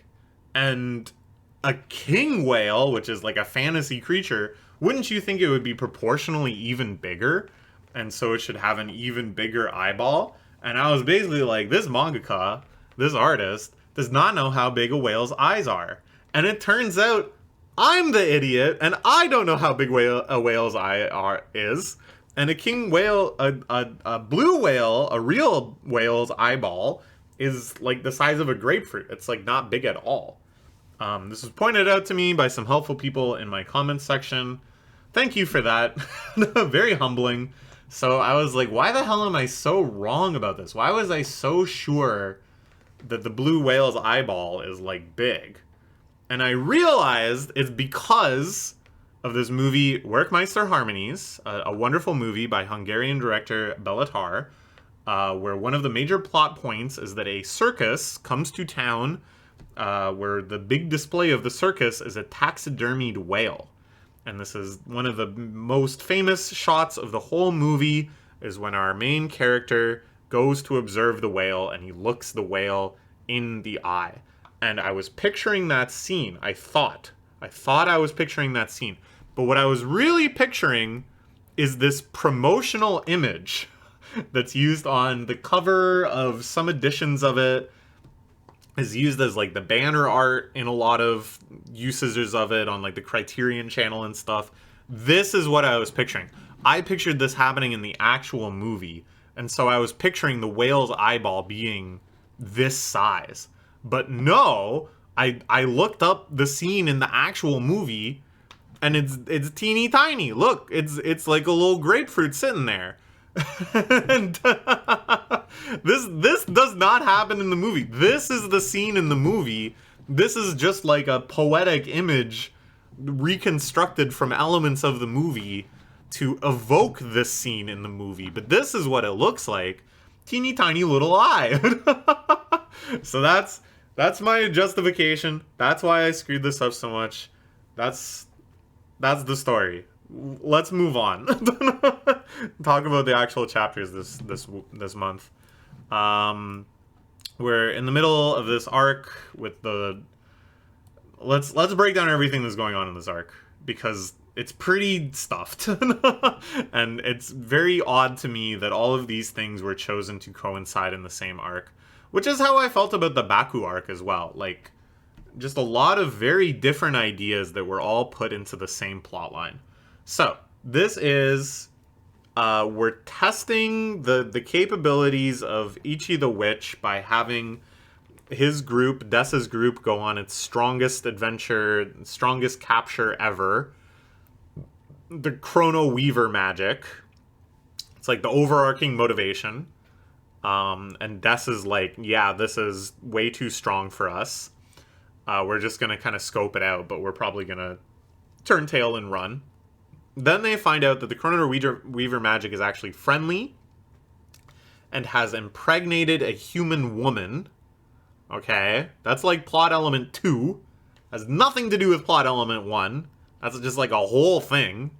3, we find out that the actual cause of all the shipwrecks and death and destruction in that area is the Octobomb magic, this whimsical Kraken man who just wants to have crazy powerful fights against strong opponents and play with them. And also the prophecy magic has decided to really kind of test its own allegiances to humanity, is sort of in conflict after being threatened to switch sides by the world hater magic.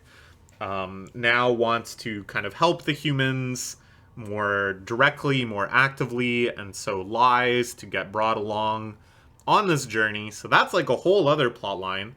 And then the World Hater Magic's lieutenant, who was undercover in the Witches Association, has also shown up and revealed his hand and is trying to support the Octobomb magic in the fight against humanity, hoping to take out Des and Ichi as like powerful human threats. And again, that also has nothing to do really with anything else. Like, sure, yeah, the Octobomb magic is a powerful magic on the side of the World Hater magic that this reverser magic, as we find out he is, wants to empower and make, manifest the desires of the World Hater magic. But that could have just happened with, like, any arc, right? Like, there's no connection between that and the Chrono Weaver magic. He just shows up because it's, like, a good time,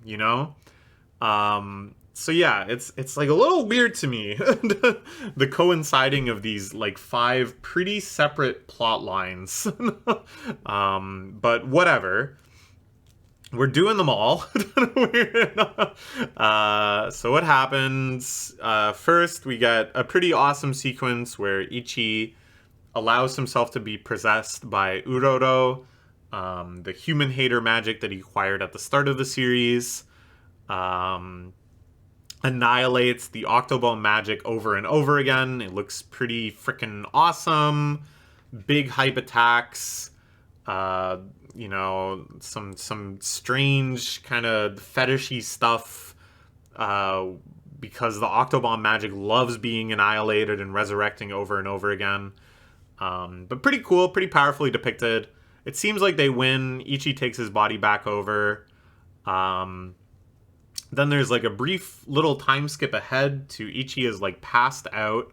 The prophecy magic has this bonding moment with the pregnant lady, then has a prophecy of the Octobomb magic returning and killing her.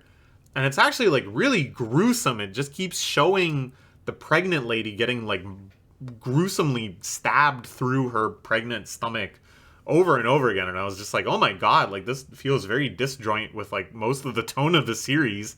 And it's not even like happening. It's just meant to scare us. This is the prophecy. This is like why the prophecy magic is so frantic. They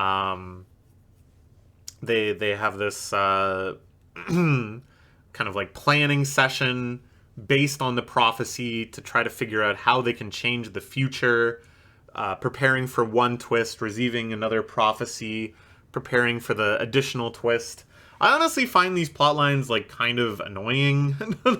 Just the whole like trying to operate through the loopholes and kind of lawyer speak of the exact way that like prophecies work or don't work, and trying to find like the edge cases and ambiguous zones of well, we know this has to happen, but this we can change, but then this other thing has to happen so we can like puzzle out in consequence. It's all just because all of the rules are like totally arbitrary. Like prophecy is not real. And so trying to like navigate the rules that you've come up with and then also just kind of like twist them in for your own benefit.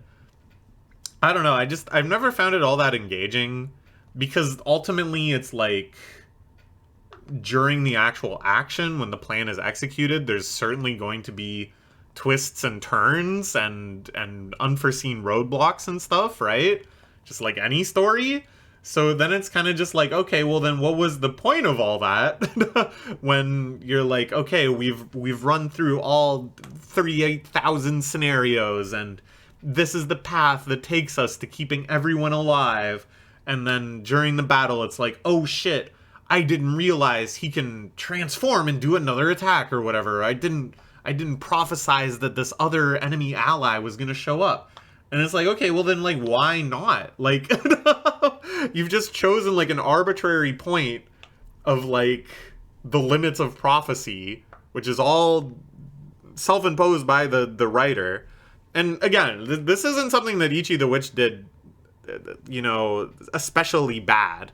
In fact, I think this execution of it was pretty good, insofar it was, like, pretty brisk, and they keep showing, like, different visions and plans, and there's a good sense of, like, tension and desperation and intensity. So I think this is actually one of the better executed versions of this plotline. I just don't really like this plotline in general, of, like, wrestling with prophecy. Okay, so then the reverser magic shows up. We don't know who he is yet. That's who he is. Fights against the Chrono Weaver. There's sort of like a 2v2 being set up here. Some cool images in these scenes. A nice little interlude where Chrono Weaver explains his love for this human woman and this feeling he has of, like, I could stop time for her so she'd be immortal like me, but I recognize that in the fact that her life is finite, in her mortality, that inspired some feelings of beauty within me. It stirred me from this kind of, like, unending life or whatever. And I was like, okay, this is pretty cool. But in a rare scenario, I'm like, I wish there was actually more backstory here. Normally I'm complaining that shonen series get too bogged down by their own backstory. But here it's just like, there's so many, like, really fundamental questions. Like, how the hell did you guys meet? Who is this chick? Who are you? What was your life up until this point? What the hell are you planning on doing? Are you just gonna live on a boat, the three of you, forever until they die? Like, what? It's just so kind of, like, beyond the imagination. This very shocking scenario that was meant to be shocking. And then they skipped to having this, like, really genuinely beautiful, genuinely really moving kind of moment of reflection where we, like, understand his feelings for her better. But we haven't explained anything.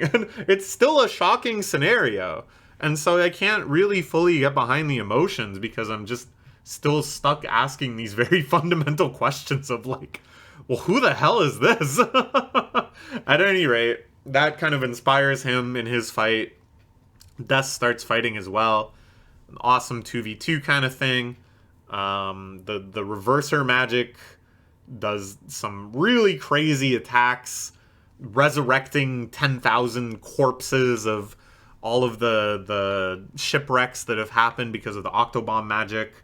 Some awesome spreads there, like 3 back-to-back awesome spreads, which I still think is the series' strongest card to play. Something that they did right back in the very first chapter, which really got me hooked and really intrigued, is having these just gorgeous, super evocative, super unique spreads of, like, magical battling or crazy beasts or whatever. Also, like, really cool, they start to lean more into the way that the challenges of the magic work, that the magic has to present a specific challenge to be overcome for the witches to capture them. And that for these very antagonistic human-hating magics, it's always, like, making the witch go through what they think is the worst possible tragedy. And here he's like, yeah, you have to kill, again, these 10,000 resurrected soldiers. Or sailors or whatever. And Death just kind of, like, wipes them out. Because in a rare subversion, you know, it always kind of bugs me in plotlines where they bring back, like, the dead. And they're like, oh, I have the form of your former teacher, but now I must kill. And they're like, I can't kill him because he was my former teacher or whatever. And it always felt a little like, okay, like, I get it, it would be tough. But, like, bro, it's not your teacher. Get over it. That's a zombie. That's a zombie. You gotta kill the zombie, you know? So here, Des wipes them out. And then is like, oh, that's the biggest tragedy you can think of, huh? that is your understanding of humanity led you to believe that that would be like really hard for me. That says a lot about you, motherfucker. And I thought that was like very super badass, could lead into some kind of intriguing backstory here. I don't know. It's moving in a lot of really interesting directions. I still don't understand the overall structure of this arc or why all of these ideas are coinciding. I still really don't understand like what this is going to ultimately lead to in terms of like the Chrono Weaver plotline and stuff.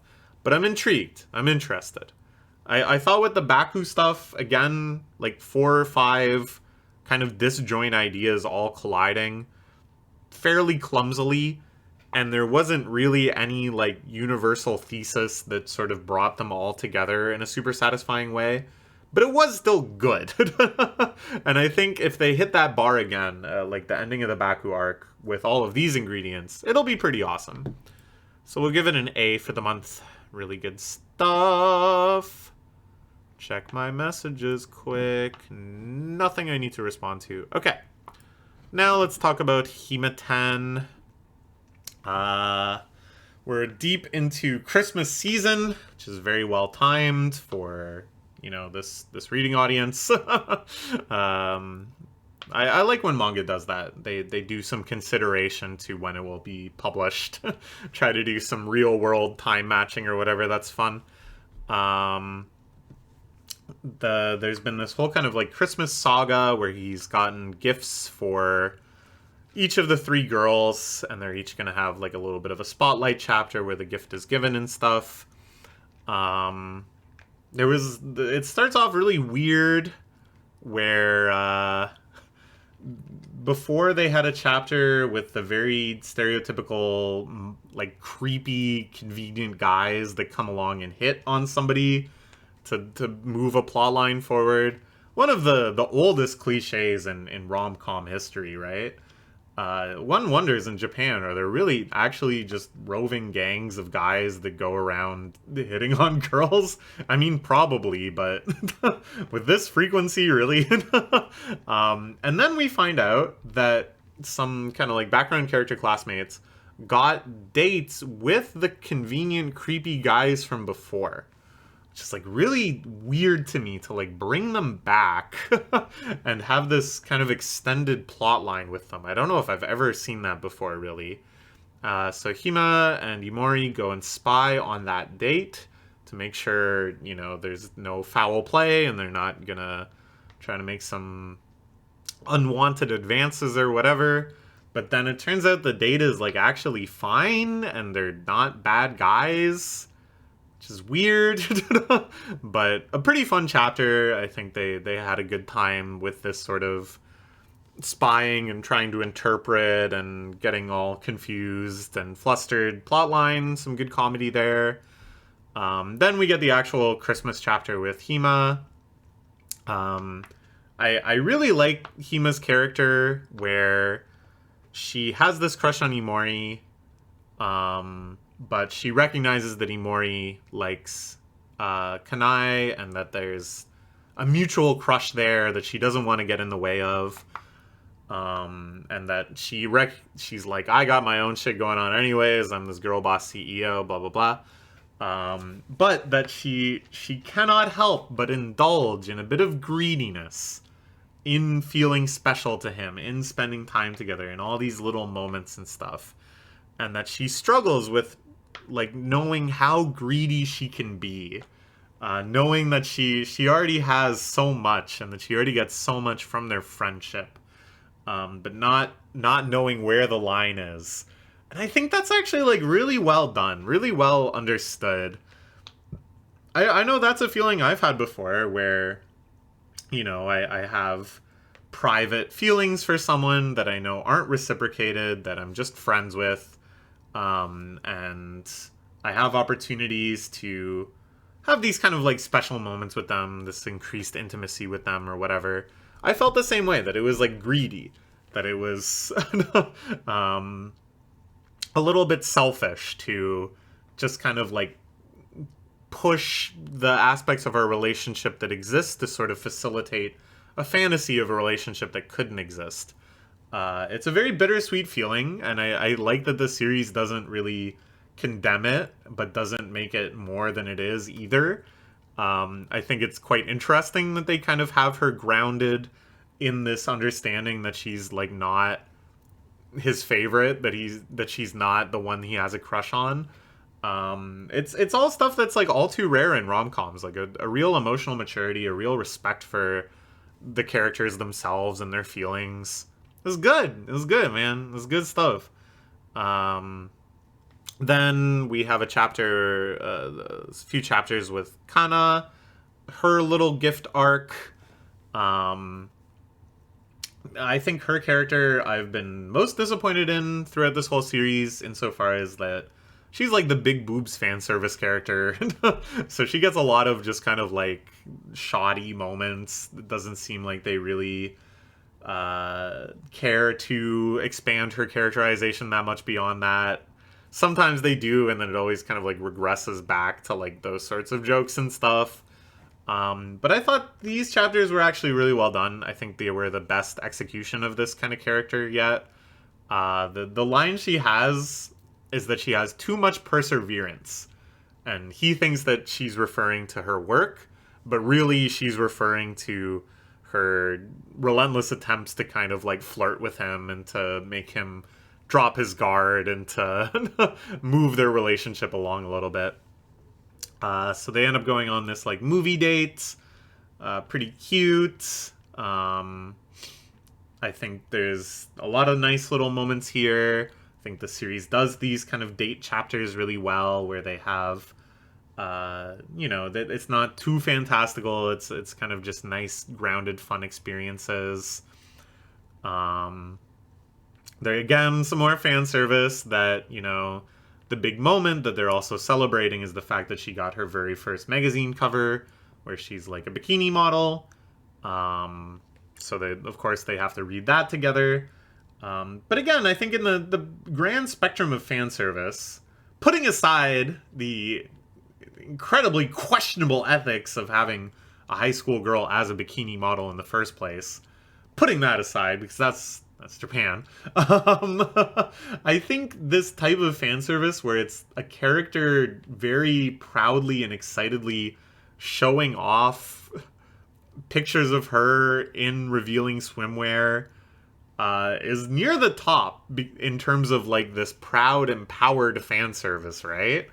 I like the idea of it, that she's a little shy about it, like she's a little embarrassed that it's really happening, but she's also delighting in the fact that he's like a little flustered reading this stuff and like recognizing that she's having an impact. It's like, that's pretty fun. That's pretty fun. And then big confession scene. It still has this kind of risque stuff. It still has a little bit of fan servicey stuff, but they went for like a big sincere confession where she clearly expressed her feelings for our main character and didn't back down and didn't give herself an out. I was like, damn, man, that's good. This is definitely like the best execution of the character so far. I really like too that she calls back to like a fake out confession where she did reel the line back and be like, hey, just kidding. And be like, no, that time I freaked out and I took it back, but I actually meant it. And this time I'm just saying it. I was like, nice. But now she just gets to be first loser. This makes me think that the series might be wrapping up sooner than later. This does feel like the big finale arc for Kana-chan. Especially since she went last for all these Christmas little mini arcs and that hers was the longest and most substantial. Kind of feels like, that was her big climactic final arc. Now we're going to shift focus back to the other girls. And yeah, I could see this running for maybe like another dozen chapters or so, which would be just fine. I don't know. I've been liking this series overall. I think it has been very admirably fighting off its most stupid instincts the entire time. Did not succumb to a lot of the worst trappings of other rom-coms. But it was never like mind-blowing or amazing or anything either.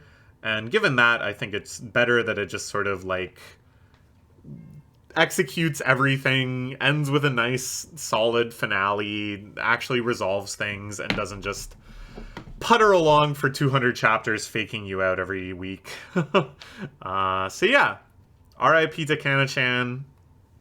Other girls built a little different. We'll give it a B+ for the month. Alright, next, we're going to talk about the Ultimate Exorcist Kiyoshi, which is a series I've really been enjoying lately. I'm so happy it did not end when I thought it was going to end. But instead has transitioned into like a whole new saga with our heroes heading down into the demon realm, battling against not another supreme demon lord, but we'll talk about it. We'll talk about it.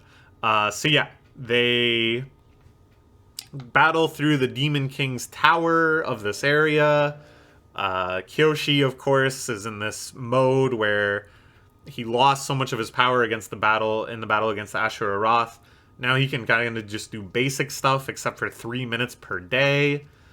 Sure, they're kind of laying out the main goals of the arc. It feels like they're kind of setting out different challenges en route to battling Beelzebub, who's the supreme demon lord of this region. Seems like it's going to be the next big antagonist. Then boom, he suddenly shows up. It feels like your kind of modern classic of suddenly hitting fast forward on the typical progression of a Battle Shonen arc by having the big villain show up right away, which I was already pretty excited about. I like that kind of twist. But instead, after a very brief showdown with Kiyoshi, we find out that Beelzebub is actually a good guy. He's friends with Goro, the very strong cross-paladin exorcist that we're allied with in this arc. They both love the same idol. They're both super idol otaku. They team up to become the Demon Realm Protectors, which I thought was awesome. Just very fun. Once again, there's a sense of like stepping back and kind of laying out the big touchstones of the arc, which I enjoy. I think that it shows a lot of like confidence and foresight when you're starting to structure your arcs like this. Very One Piece-esque, you know. And then again, you gotta like mix it up a little bit. This I thought was very One Piece-esque in a good way, that they say a major linchpin of this whole operation is that they don't know that Kiyoshi is here. That Kiyoshi is like their secret weapon. And Kiyoshi, you know, of course, is secretly harboring this weakness that he can only go full strength for 3 minutes. And then immediately they see a Demon Realm news broadcast that's like, Kiyoshi is here. And we have spotted Kiyoshi. He's in this like ridiculously unsubtle disguise. We knew it was him right away. I really enjoyed that. I thought that was fun. Then we get to see kind of our enemy combatants, these 3 demon siblings that are trying to take over Ashura Roth's territory. I liked this moment too, where Beelzebub asks Kiyoshi about how Ashura Roth died. Just the kind of like mixture of sort of like respect, but you know, obviously they're on opposite sides with regards to humans. Ashura Roth mounted this huge invasion of the human realm, which Beelzebub like disagrees with, but then they've just been like comrades for so long in the demon realm at this very high level, so that he asks Kiyoshi like how did he go? How was he at the end? And Kiyoshi talks about the final moments, talking about how at the end Ashura Roth feels satisfied. I don't know, I just really like that moment. Like, I just felt like it had so much kind of depth to the characterization, where you really felt like those moments where Kiyoshi and Ashura Roth were battling. At the time, you know, we understood it sort of archetypally, that he's one of these like battle fetishists, and he's looking for connection with Kiyoshi, and this like weird kind of sadomasochism and stuff. And he had that kind of personality. We like understood it on that level. But then to kind of like flesh it out again from a different perspective and understand Asher Roth's like reputation within these new characters that we're meeting. Like, I don't know, man. It had like a lot of depth to it. It had like, a lot of like umami, for lack of a better word. Stuff about Hitsugi as well, another major character of this arc. His growth as an exorcist. The fact that he accomplished so much during the big climactic battle of the last arc. But still has so far to go. He's still trying to prove himself. Really great stuff. They split up to start trying to do preemptive attacks on all the different demon siblings, but of course they are counterattacking at the same time. It starts to become this big, multifaceted, chaotic battle. We see the return of Hydraco, which was one of the lieutenants in the previous arc. Turns out she survived. I think that's pretty great too, that all of those guys could be kind of occasionally recurring in future arcs. They showed that, you know, that potential exists at least. The guy from Chapter 1 shows up again. I really think that's amazing that they've brought that plot line back in when that seemed like such a misdirection from the series as a whole. It really felt like they completely changed their minds about all of that stuff. And then they're like, no, just kidding. Like, that's relevant too. That experience that Kiyoshi went through was actually very important. All really good stuff. Kiyoshi battling the first wave of Gaga's army, one of the demon siblings, rescued by the wife of this Chapter 1 guy. It feels like a pretty simple structure. I think the biggest problem is I wish it was even more grand. I wish there was more of like an adventure before these fights. I wish there was more like preliminary mini bosses and stuff like that. So many scenes that could have been stretched out to multi-chapters, like running up to Beelzebub's lair, or this initial battle against the first wave of Gaga's army. Could be fleshed out with like some unique demons that they have to battle and stuff.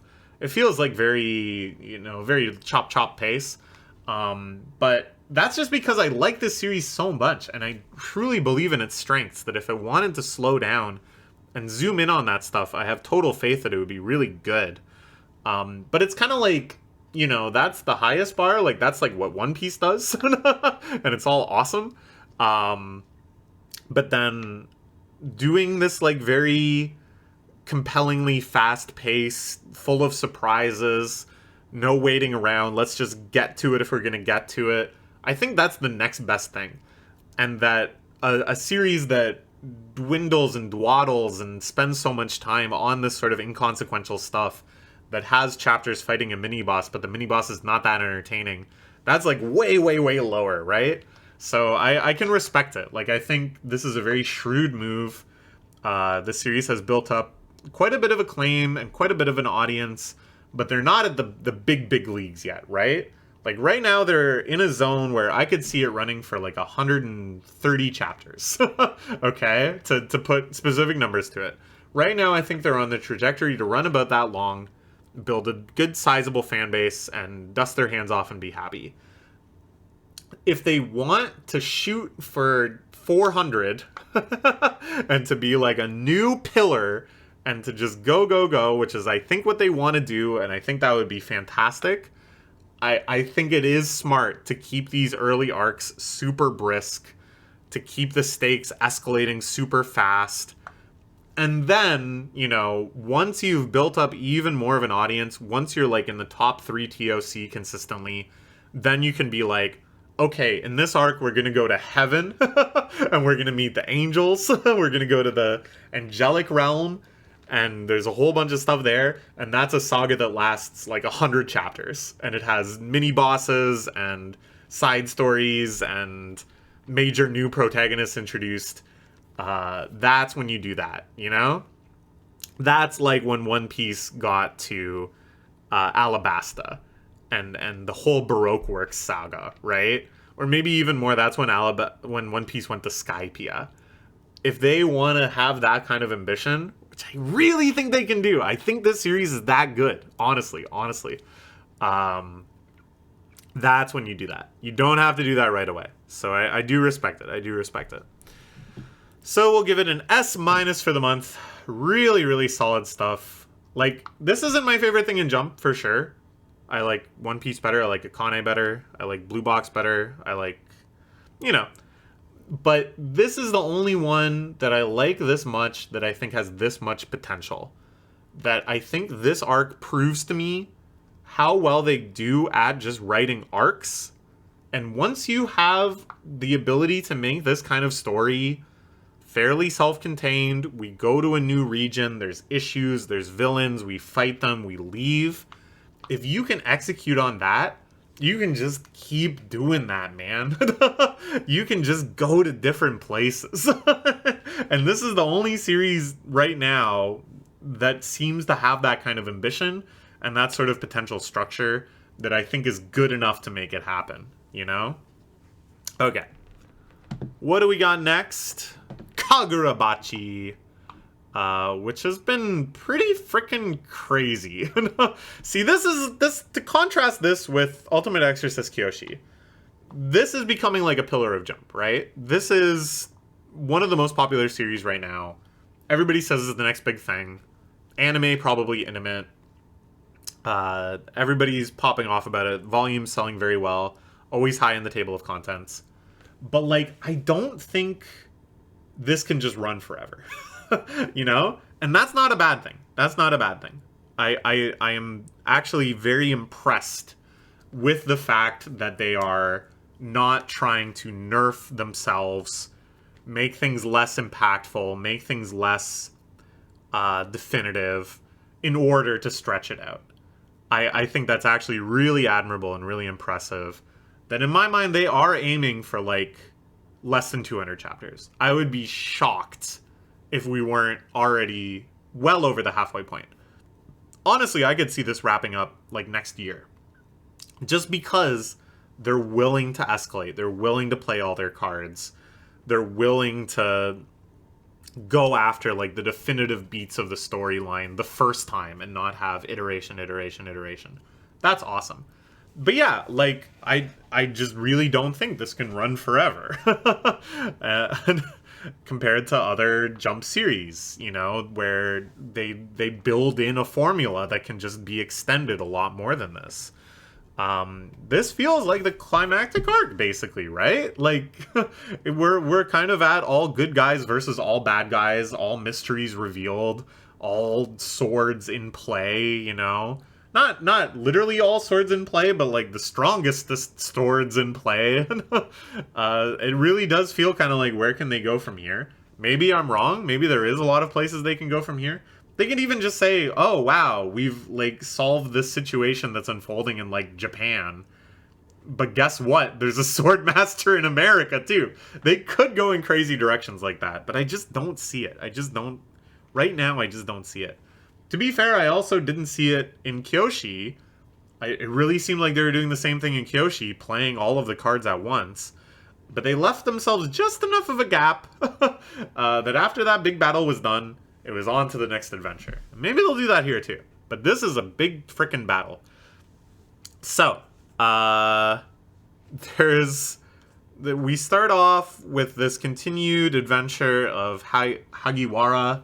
Still so crazy they brought back Hagiwara in such a impactful way, but I like it.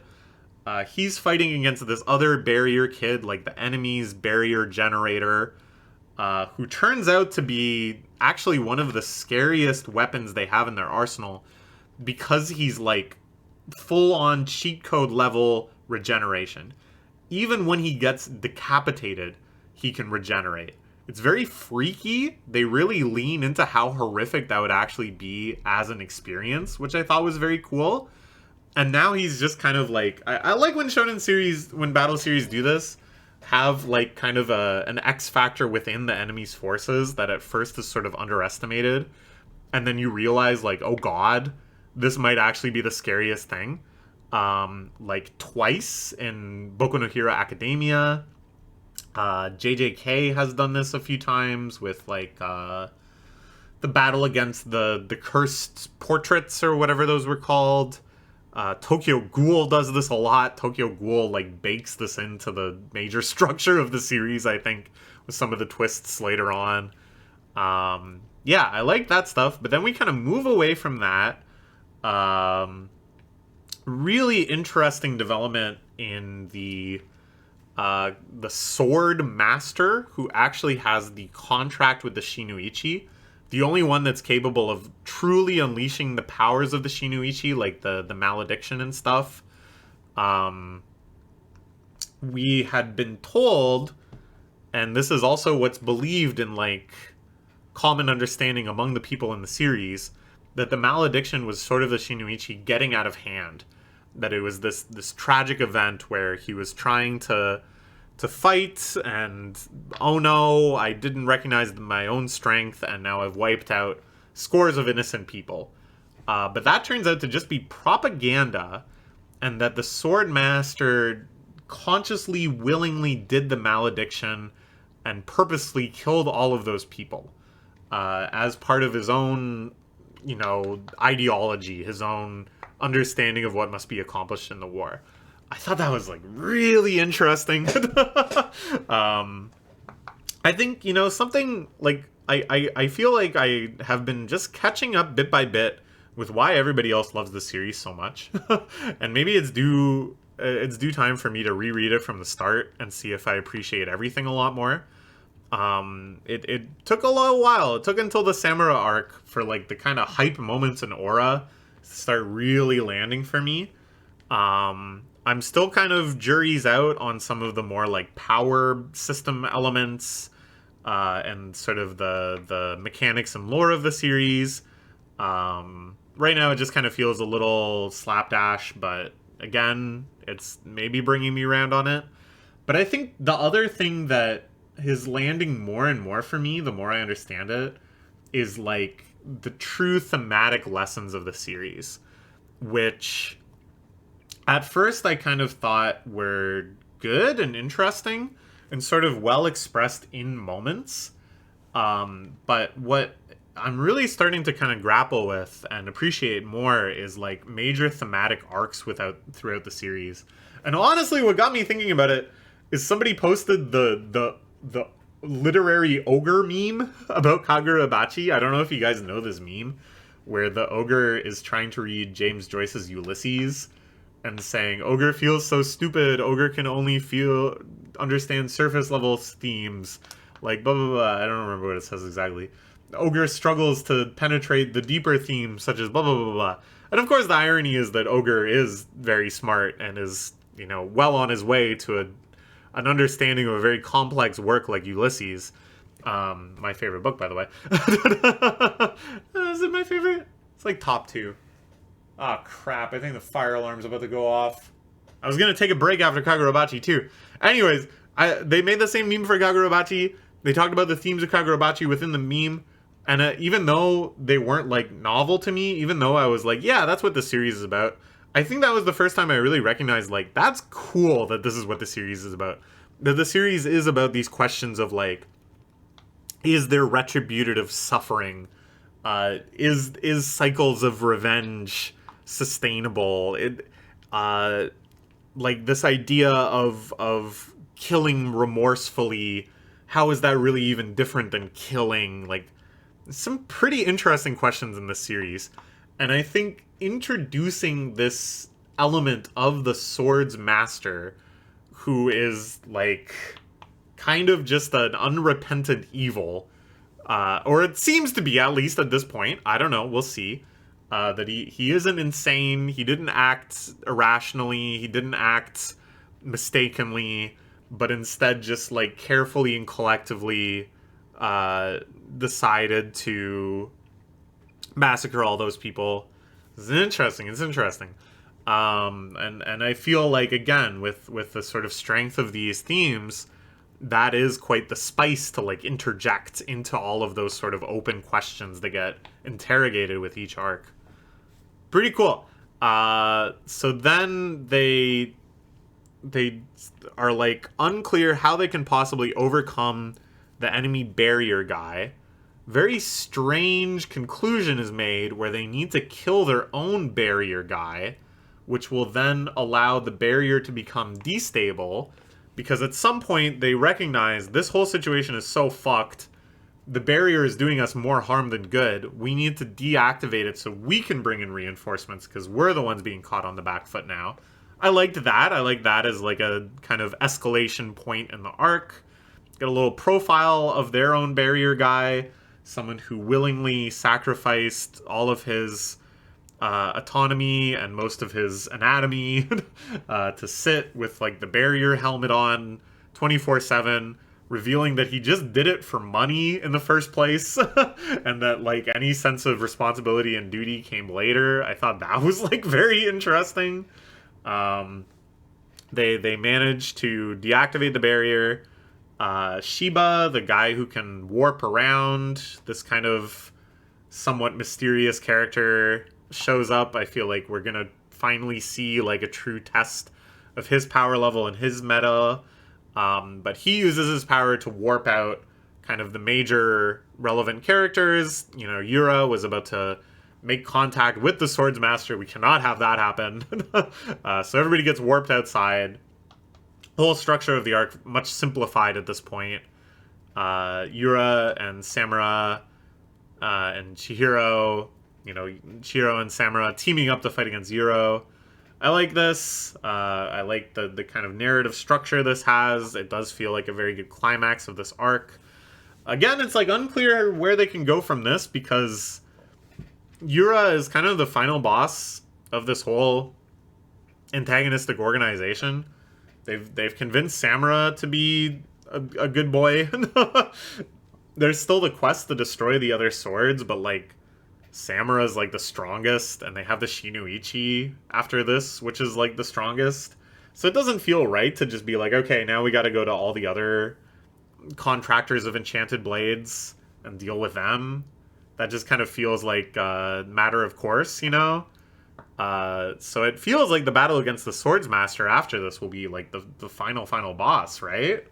I don't know. It's very interesting because like as this arc comes to a climax, it feels like it could be the climax of the whole series, which I think is an exciting feeling. I think that's in this series. The series is good about leaning into that kind of feeling, even when it's like a fake out, even when there's multiple directions it could end up going. So then they start fighting against Yura. I really like here that they get to use Samura's powers liberally on their side, regenerating Chihiro rapidly to allow him to keep fighting kind of like beyond his capabilities. I like too that like he's not contracted to the Shinoichi, he can't even unsheath it, right? So they assess that he must be kind of like inflicting damage upon himself to wield it.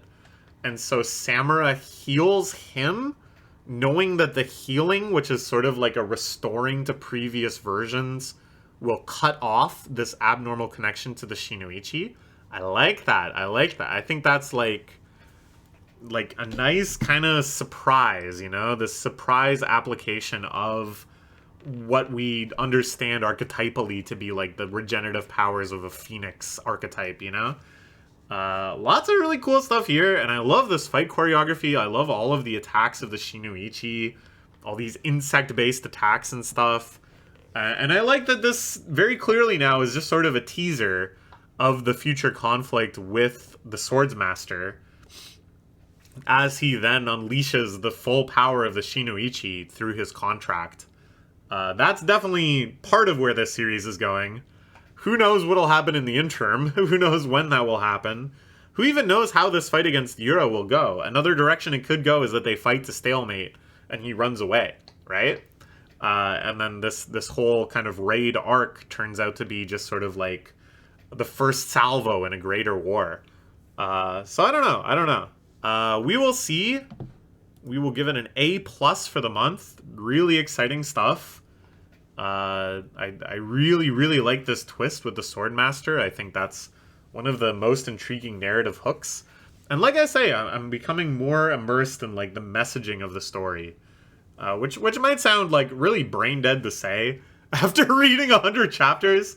You know, I've started thinking about the messaging, but I think it's just one of those things where you kind of like get it, but it's easy to kind of like get it dismissively. Like, oh yeah, it's about that. but it takes longer to recognize, like, oh no, that's actually like a very deliberate feat of writing to make it seem like, oh, of course it's about that. You know what I'm saying? When so many Battle Shonen series aren't about jack shit.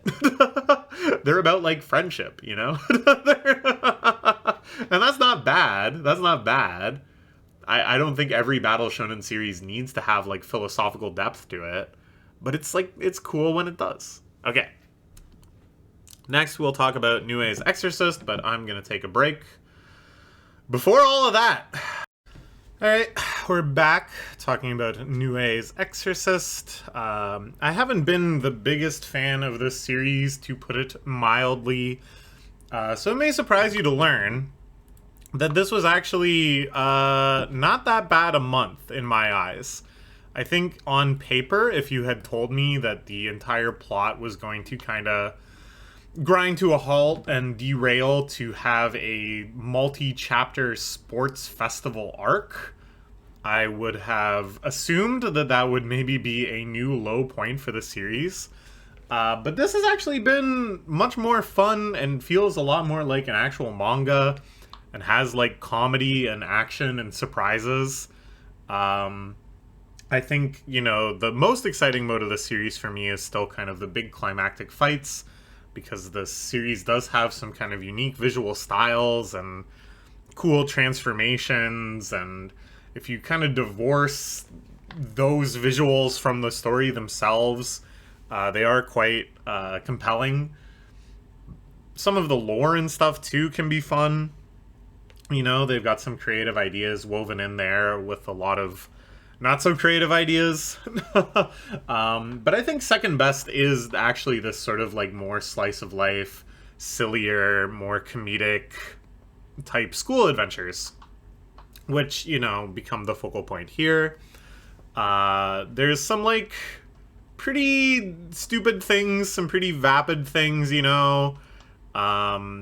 There's a new girl introduced, Kagura Senpai, who's just, like, the school's idol, the most wonderfulest girl ever. She's the main rival for the sports festival.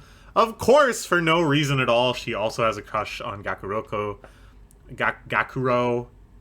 Is that his name? I got called out for, like, saying not only not his correct name, but saying, like, 5 different names.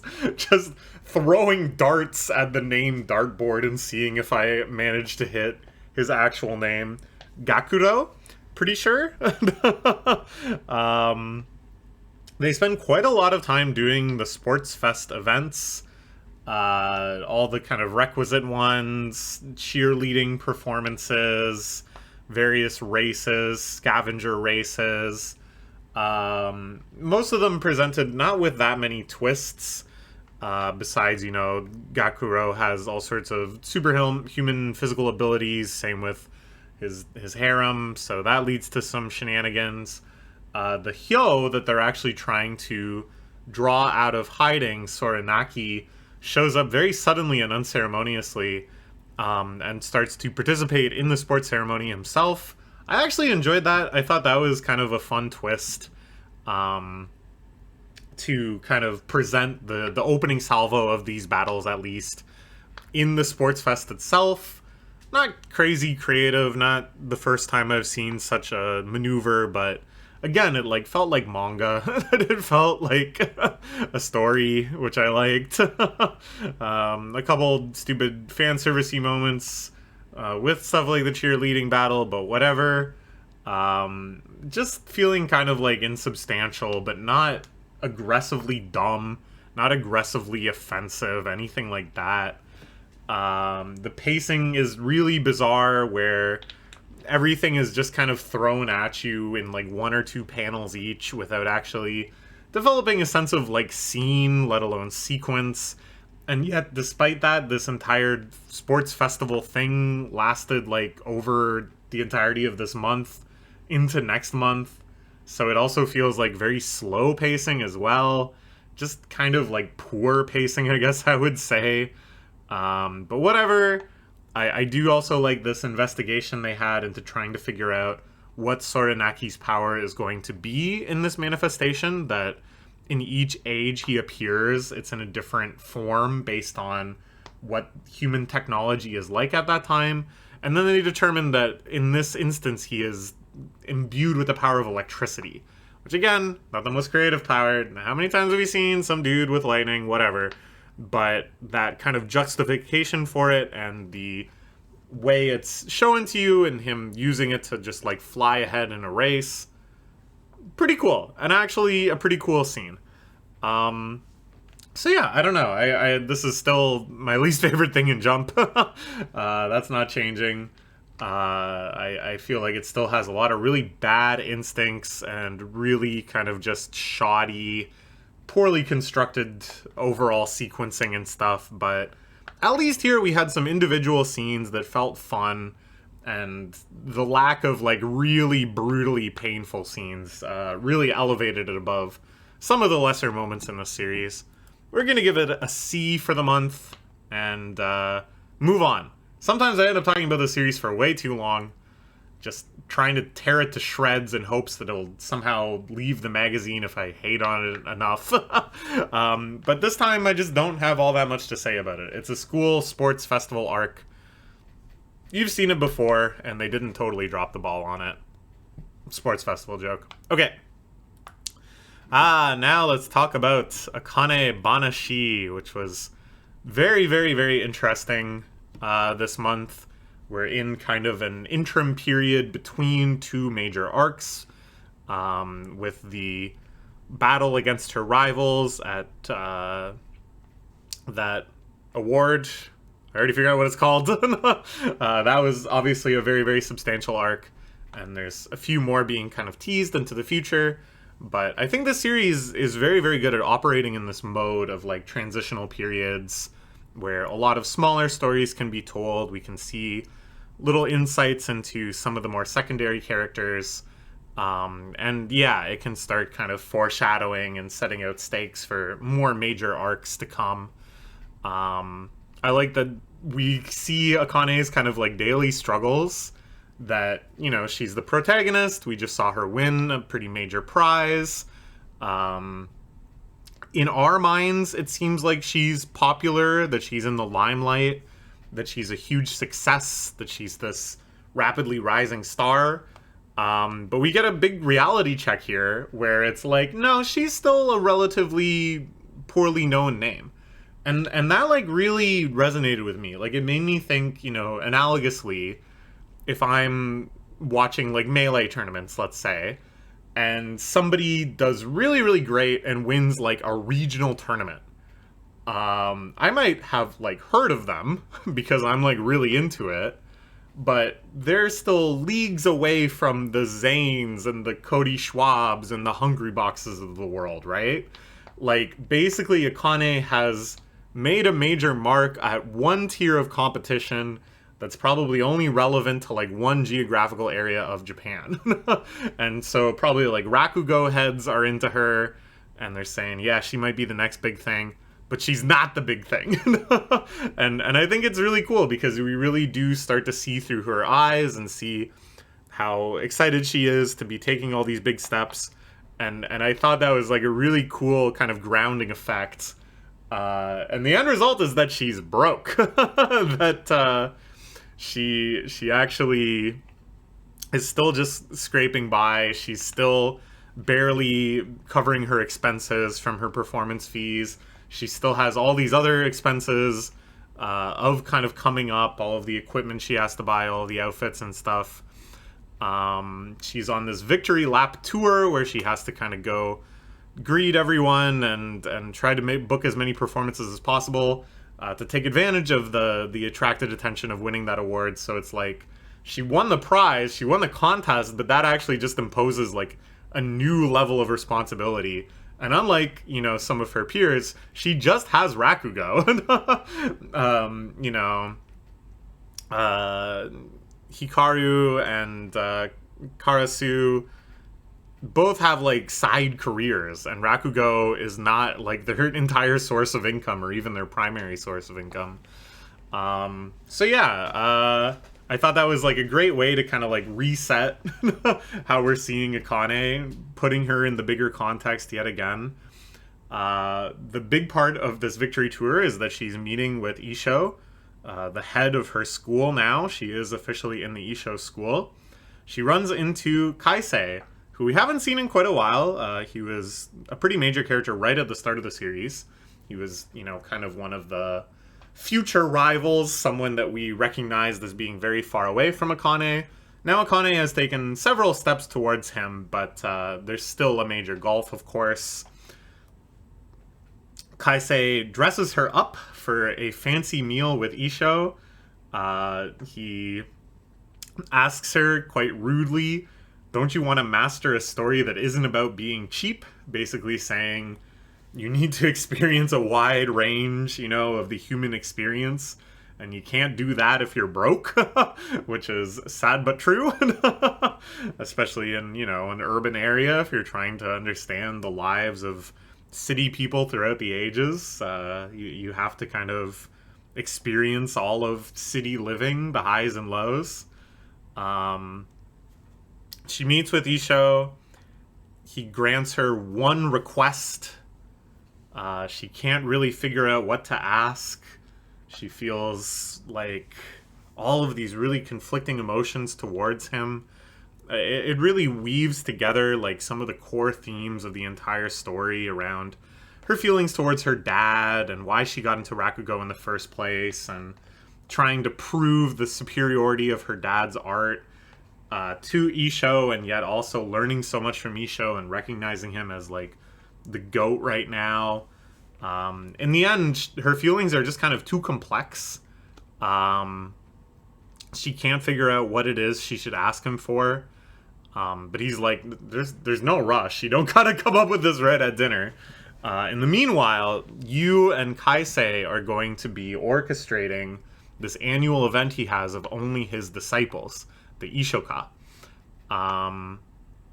So yeah, they start to plan that. We'd focus again on kind of Akane's feeling of still being a very small fish in this big pond, talking about the different tiers of draws, realizing that because she is just pure Rakugo, she doesn't actually draw as big a crowd as like Hikaru and stuff.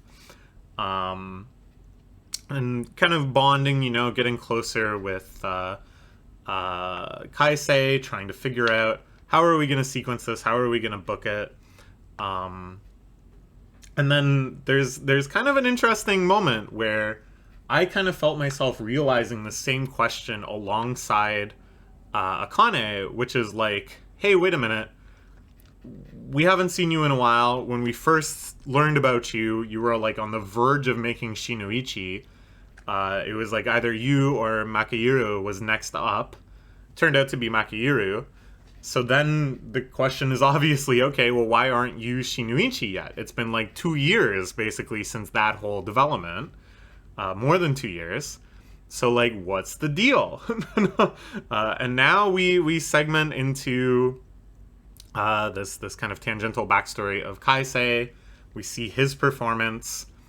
And somehow this performance will reveal to us why he didn't make Shinoichi.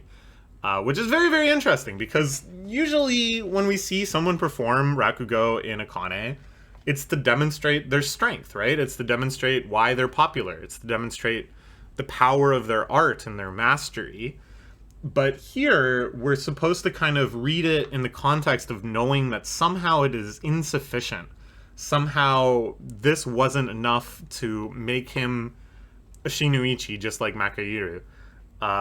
Which is going to be very strange, because it's quite the sympathetic, pitiable tale about him going through extreme poverty, the hospitalization of his mother, the looming debts and bills that she's unable to pay, the comforting cold of his apprenticeship when he first meets Isho, but then the face of Isho as a demon. It seems like her performance, which is also around poverty, also around debt collection, is bringing all of this to bear in this deeply unsettling but gripping performance. It's really good. It kind of reminds me of the Christmas Carol. I saw the Muppets Christmas Carol recently live on stage with orchestral accompaniment, you know, playing the score. Fantastic. I highly recommend going to see that if it plays in your area. But yeah, it really is kind of like a very Christmassy story of poverty and generosity, but Isho may ultimately be like a mega Scrooge that has yet to be convinced, has yet to see the ghosts of his future or whatever, because something here is being denied to Kaisei. And I don't know, I don't know where it's gonna go in this little microcosm of the story. I don't know what it's gonna reveal to us, whether that be some sort of unreasonable cruelty of Isho, demanding that Kaisei somehow abandon his trauma and move into a more broad performer, saying that this kind of mastery of one's own experience to create such a compelling story is insufficient, or is it the ignorance of Isho? Is this going to reveal kind of his weakness, that he cannot appreciate this type of performer, or is there going to be something truly lacking in Kaisei's performance, that we're going to see reflected in the audience's reaction? I just don't know. And that's like really, really exciting. I think more than any other performance so far in the series, like I don't know what this is meant to teach us, what this is going to lead to, what we're going to get out of this. So yeah, really, really good stuff. We're going to give it an S- for the month. Let's move on to Blue Box. Oh man, I am really, really enjoying the series right now. I think this month was full of absolute banger chapters. As we head into this climactic badminton arc of Taiki's final year competing in high school. First, you know, focusing in on the character of Hina-chan, the girl who had a crush on him that he ultimately rejected. A character that has always been like a major character, but has always been right on the sidelines, who got this sort of moment of almost catharsis when they had to take the train home from the school trip, just the two of them. But I like that they haven't given it to her easy. They haven't like let her off the hook, so to speak. They keep her emotions, you know, burning in a way that I find very, very realistic, very tragic, very moving. So here, they've taken Taiki out on this little trip to the zoo to try to clear his head and get him ready for competition again.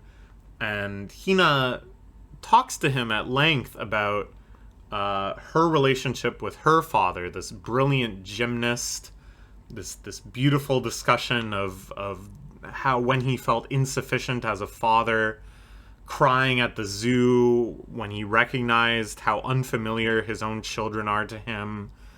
And Hina basically talking about how those painful moments became so revelatory for her father, that sort of weight, that sort of feeling of choice and sacrifice fueled him in his brilliant career.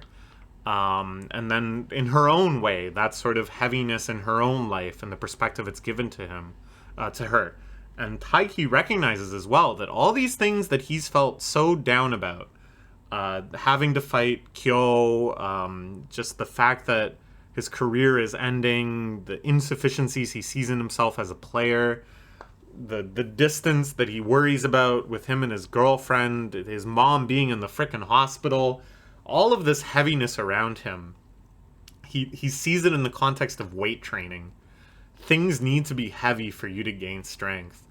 And that's just such a beautiful message, man. It's such a beautiful message that he starts to see all these things not as weaknesses in himself, but proof of his strength.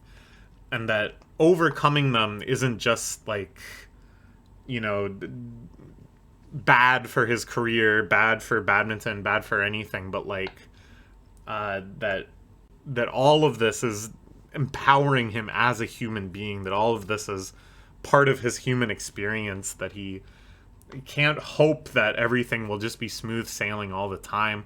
And then Hina gives him a surprise kiss on the cheek and confesses to him again. apologizing, saying, I tried to get over you, but I still like you. Taiki recognizes the burden he carries of everyone's feelings. He realizes that there may be no way to make everyone happy all the time, that through being himself, through seeking what he wants in the world, that people may get hurt, that he truly has carried these burdens, these heavy burdens of other people's responsibility on him and his responsibility to them. And then in that moment, and I feel like somehow this is still underdone in rom-coms, in series that focuses entirely on romance, he simply seeks out Chinatsu-san. He's like, I'm gonna go see my girlfriend because I'm all freaking twisted up inside, and I know what I have to do, but I'm pulled in like a million directions. And she has dinner with him. She keeps giving him these little rewards made of origami napkins, giving him awards for his kindness and his courage and his hard-working attitude. And says, look, at the end of the day, what all these people want is the Taiki that is praising, is doing what he wants. People are cheering for you to follow your heart. That more than, like, she doesn't say this explicitly because I don't know how much she knows about this whole situation, but more than Hina wanting Taiki to like him, or to like her back, she wants him to like himself. She wants him to do what he wants. She would rather him move forward with courage and conviction to what he wants than just what she wants, That's why she likes him in the first place. That he should praise himself more. That people are cheering for him to follow his heart. Same with Kyo, same with his mom, same with everybody whose feelings he has the burden of carrying.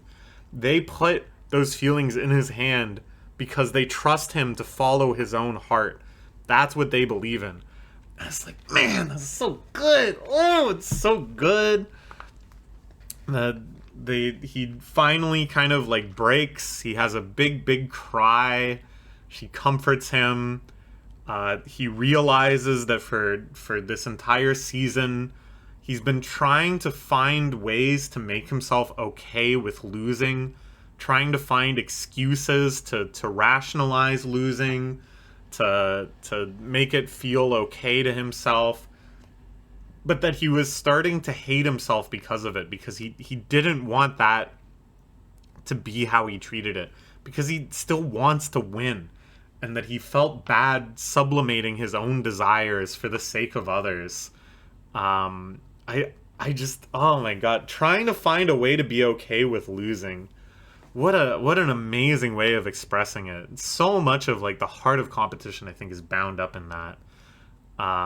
Really just lovely stuff. Like, just such full-hearted messaging, such soulful, wonderful compassion between these characters. That then leads to this really beautiful, cute little cathartic moment of intimacy where Chinatsu stays over at his place and they sleep in the same bed for the first time, and he commits himself in that moment. I am going to nationals. I'm gonna do it. I'm gonna go to nationals. I'm not gonna kick myself. I'm not gonna talk myself out of it. I'm not gonna be okay with not going. I'm not gonna cushion myself from my potential. It's so good. It's so good. It's genuinely inspiring. Then we get into the tournament itself. The parents are there. Cute little scenes of all the parents chatting. A little flashback to when Taiki and Kyo first met. So many emotions flying around. The manager showing up with support cookies. Kyo gets one shaped like his head. Taiki, I like this too, even though he's recommitted, even though he's had that big emotional breakthrough, isn't just like magically good, He's still like rusty because he was slumping so hard. And he still kind of has to like lock in before he plays Kyo at the climax of this tournament. Very excited for that to be hopefully like a big, bright spotlight match where we have multiple chapters devoted to it. It feels like this is really like accumulation of Kyo's character arc as well. And should be the moment where Taiki really kind of like breaks through in terms of his own performance. I think that's kind of like a good way to honor the character of Kyo. Like, yeah, it wouldn't make any sense that he like beats Taiki after all of this. Taiki is portrayed as like a much stronger player than him to begin with. Plus, you know, the narrative is Taiki probably going to nationals after all this. But I think it would be like a good happy medium for Taiki to have like a breakthrough because of Kyo, because Kyo pushes him in that match, because Kyo shows him that it's okay to beat your friends, it's okay to win. He shows that he is still fulfilled by having this good game with him. I think it's gonna be great. Series is so fucking good, man. Very, very, very happy with all of this. We'll give it an S for the month. Really, really solid stuff. Can't wait for more, man. I don't know. Like, I think this whole saga of Taiki's last year in badminton, I'm still not totally sure how they're gonna execute it, just in terms of like the actual narrative, because I don't know, like, I guess they'll have, like, this badminton arc and then a break and more slice-of-life arcs, just because, like, the way the tournaments play out over the school year. He's not going to go to nationals for a while. There's actually, like, a lot of stuff that will happen to him in between this and nationals. But on another narrative level, it makes sense to just kind of take him straight to nationals, because his badminton career is, like, really the focus right now. So we will see. We will see. Really good stuff. Alright, now let's talk about Witch Watch. This is crazy. This last month I thought it was crazy enough, because all of a sudden we had the Nico aging back up to her true age, and very long saga, the second major part of the series, comes to a close, and right away, without any sort of like interim process or whatever, she confesses to Morihito, and Morihito accepts the confession and reciprocates her feelings and overcomes the final barriers to that. All happening like way, way more suddenly, way more abruptly than I thought, which I honestly had kind of mixed feelings about. And then I was kind of like, I don't know where we're going to go from here. Like, is it just going to be back to your typical kind of episodic shenanigans, but they're dating, or what? So no, they decide that even though their feelings are mutual, they're just going to kind of like relish in their current level of closeness and friendship. They do get a little closer. They start holding hands. It's very cute. And Nico does start to kind of soft launch the relationship. The first chapter after the confession is about her trying to like subtly hint at it, you know, which I think was very cute in the way that you can make very leading Instagram posts of you sharing a meal with a mysterious someone. So that was a lot of fun. But yeah, they can't really fully date because of this prophecy that Jura will still come to possess the body of the Witch of Thousands and bring in a new reigning era of the Warlocks. And it's like, oh yeah, I forgot. That's what the series is about. That's why they're protecting Nico.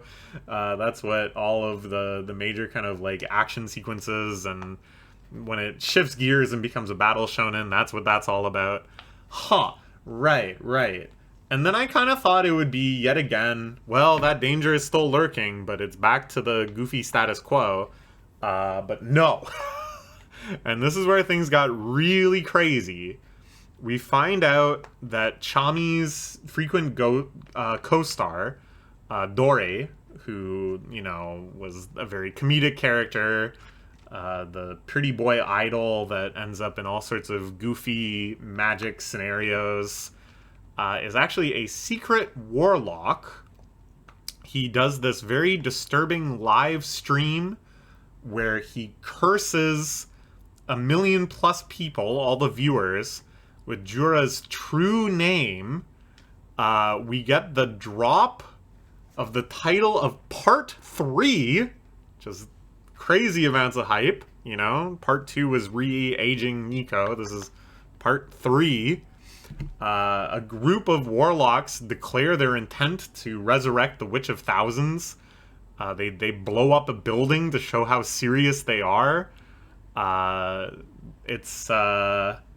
It looks like we have now just totally switched gears into like an actual like battle shonen, perhaps. We've got this like assortment of enemies. We have our assortment of heroes.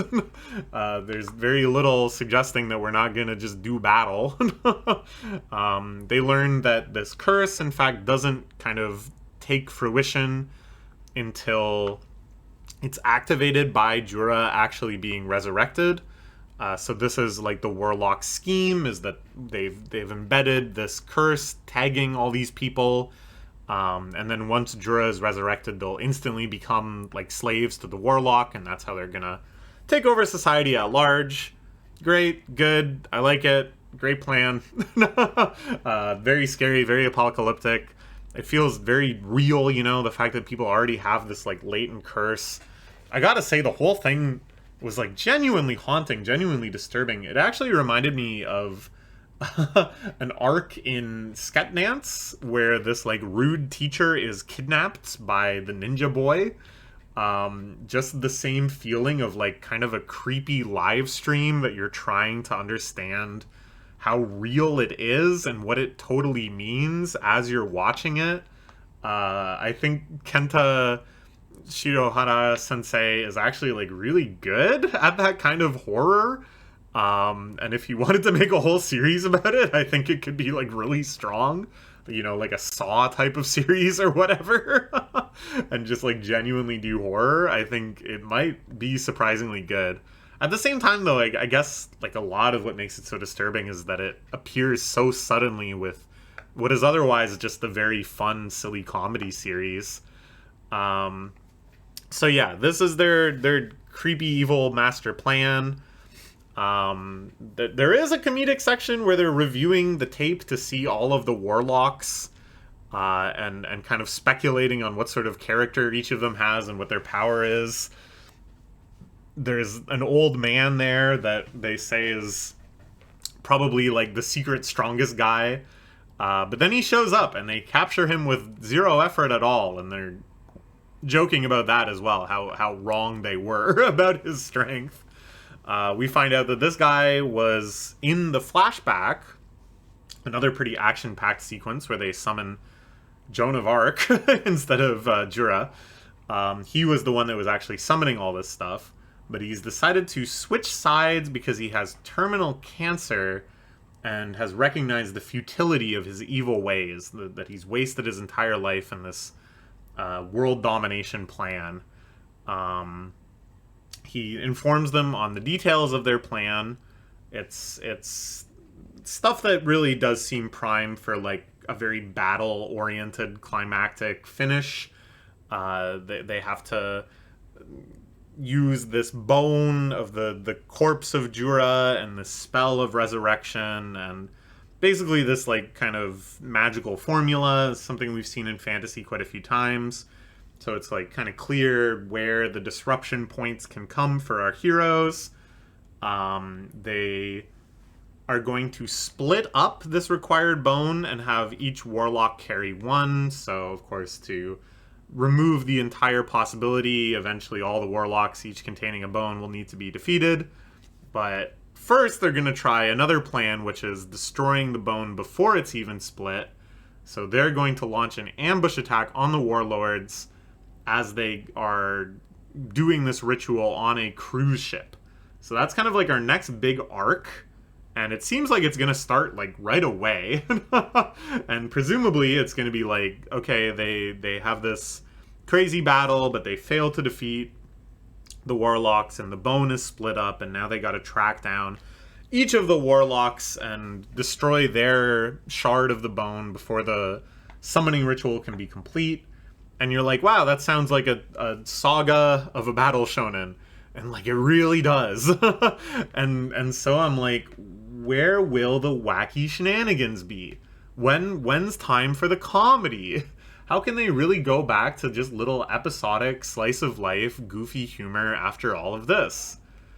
I don't know. But like, could that really be over too? Could the last arc actually just play out mostly seriously? Like, obviously they'll have little moments for comedy. Like, a lot of these chapters had at least some comedic element, but there's like a lot of battles on the table. There's a lot of ground to cover in terms of, you know, all of this lore and all of the mechanics of this summoning ritual and stuff. Like, what's so funny about that? You know, the ancient witch Jura is being resurrected. Don't laugh at that. That's not funny. So like, I don't know. It's such a strange direction for the series. You know, they've always had this kind of looming threat of the plot, but then they've always had very clear reasons for that all to just stop and grind to a halt. And it's even reflected on in like the meta narrative saying, oh, the warlocks aren't going to be back until Halloween. I hope you'll forgive us if it takes a long time to get to Halloween. Don't worry about it. October will be a long month. And then they'll have like a year of comedy chapters, you know? But here, I don't think they can make an excuse like that. Everything is just happening like so imminently. It's happening already. They've already had this contact with one of the warlocks and he switched sides and blah, blah, blah, blah. So I don't know. I'm very, very excited to read more. I'm very excited to read the one chapter that's out that I haven't read yet. Because, again, like, we could be, like, fighting for our lives here, folks. We're in unprecedented territory. But yeah, we'll give it an S- for the month. Really, really good stuff. Really enjoying this. Great. Okay, now let's talk about the Elusive Samurai, which is now in this kind of post-climax coda period that I don't really know what to make of. The battle against Takauji, which by all accounts could have been the finale, and was referred to as like, I think Matsui Sensei said something like, well, that's the ending of the story, but then I hope you'll indulge. There's a more after that, which is an odd thing to say, but whatever. They beat Takauji. The evil god is defeated. There's again just kind of the step back into the historical perspective and say that there is no more records of his miracles, which to me suggests that contemporaneous writing, you know, was attributing all of these like inhuman, insane acts to him, but that after he suffers this defeat in battle, even though he goes on living, no more supernatural feats are attributed to him. And this is how it's kind of conveyed in the writing, that major change and how he was depicted historically. But they still want to kill him. And there's this little kind of like final coda battle of Kojiro riding out to kill Takauji. They raid Takauji's encampment. They're trying to finish him off while he's still reeling from the effect of having the evil god expelled from his body. They can't quite do it, though. They just quietly retreat, and Kojiro marries Shina, the weapons girl, who has artificial hands replace her, like, hand blade things.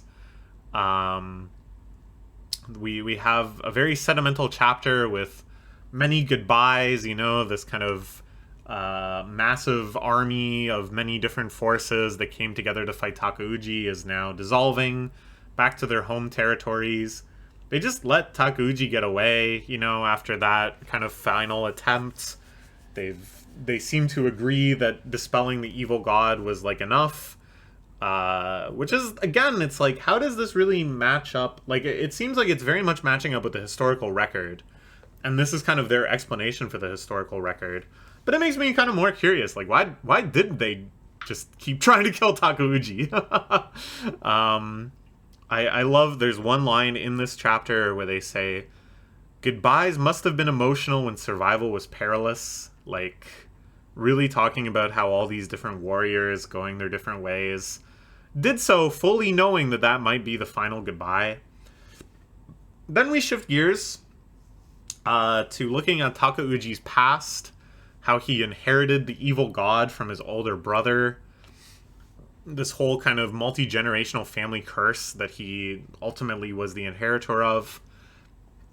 How his ambitions grew over time.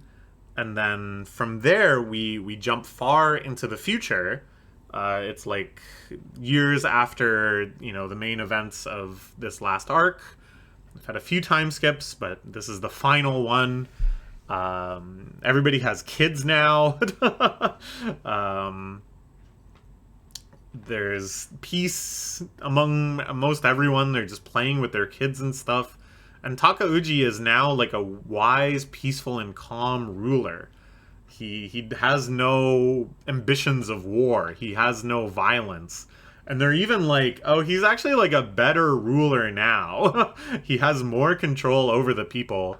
Sort of inheriting the spirit of his brother Tadayoshi.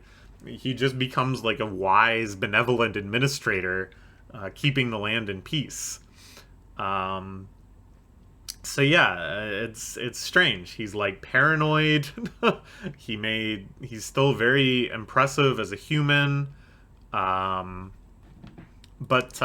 there's no like threat of him anymore. There's no violence emanating from him. And yet there is still a sense that they need to settle the score, that there needs to still be one final confrontation between our protagonists and Takauji. And I'm kind of like, where will it go from here? Because it got so strange, the meta-narrative breaking and the fourth wall being ripped to shreds and Takauji shouting at the reader. But then it like really shifted gears back to this like very kind of historical grounded mode. And I'm just kind of like, what's after all that? Like, how does the series actually end now? Do we still kind of branch away from recorded history? Do we time skip to the modern era and talk about the Hojo descendants and the Takauji descendants? Like, what? I never thought it would be in this particular place either.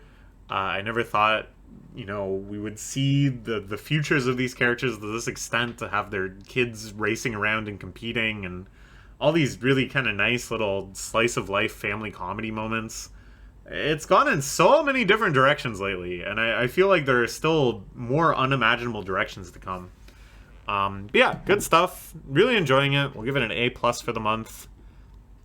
The end is soon, I'm sure of that, but I feel like there's still many strange things to come before we get there, so I'm very excited to see it. Alright, next we will talk about Sakamoto Days. Which I've talked quite a lot, about the structuring of this big final all good guys versus all bad guys battle. I felt like the control over the pace was slipping a little bit. It was maybe focusing its efforts too much in battles that are of relatively low consequence and low power level. And it feels like Suzuki-sensei heard me, because this month everything got ramped up crazy style. And instead of kind of focusing in on individual battles, it brought it back to this really chaotic, crazy, all-at-once mode. The sibling battle back at the JCC, which was the major focus of the last couple months, abruptly we switch gears and switch focus out of that to the ambulance with Sakamoto in it, getting attacked by the New Order guys, the Evil Order. It gets back to kind of just this more action set piece style where it isn't just choreographed battling, but the focus is more on, the crazy car versus car combat, more stunt driving kind of appeal rather than just martial arts combat sort of appeal. And this series is at its best when there's a blend of both, and that's what Sakamoto as a character is so good for. He's got that Jackie Chan sort of appeal where it's very surprising, very comedic instead of just being athletically impressive. And here, sort of an acknowledgement of that, Sakamoto, of course, is still in a coma. Gonna save that for a really decisive moment for when he wakes up. But they say that Shin is acting a bit more like Sakamoto, that sort of resourcefulness and stuff. Everybody starts showing up, Atari, the fortune teller lady, and her intense negative luck means all of the tires simultaneously explode on the ambulance when she tries to drive. The good guy order members show up in defense. It really does feel like they just ramped it up like 1,000%, and that all of these climactic battles might start happening at once. Everything starts having these sorts of omnidirectional melees. The JCC helicopter shows up to try to scoop up Sakamoto with the kids that ran off earlier. We start to just kind of rapidly cycle around to all of the battles, including Nagumo versus Oki, which we hadn't seen in a very long time. They say something along the lines of, like, this feels like a war now. And indeed, it is our all good guys versus all bad guys battle. So this is like the big Omni fight is happening. Everybody is kind of squared off against their opponents. Almost everybody is directly involved now. Not just we saw them start fighting and we know they're still fighting, but just like actively in combat, except for, I guess, Slur, aka X, aka so on and so forth.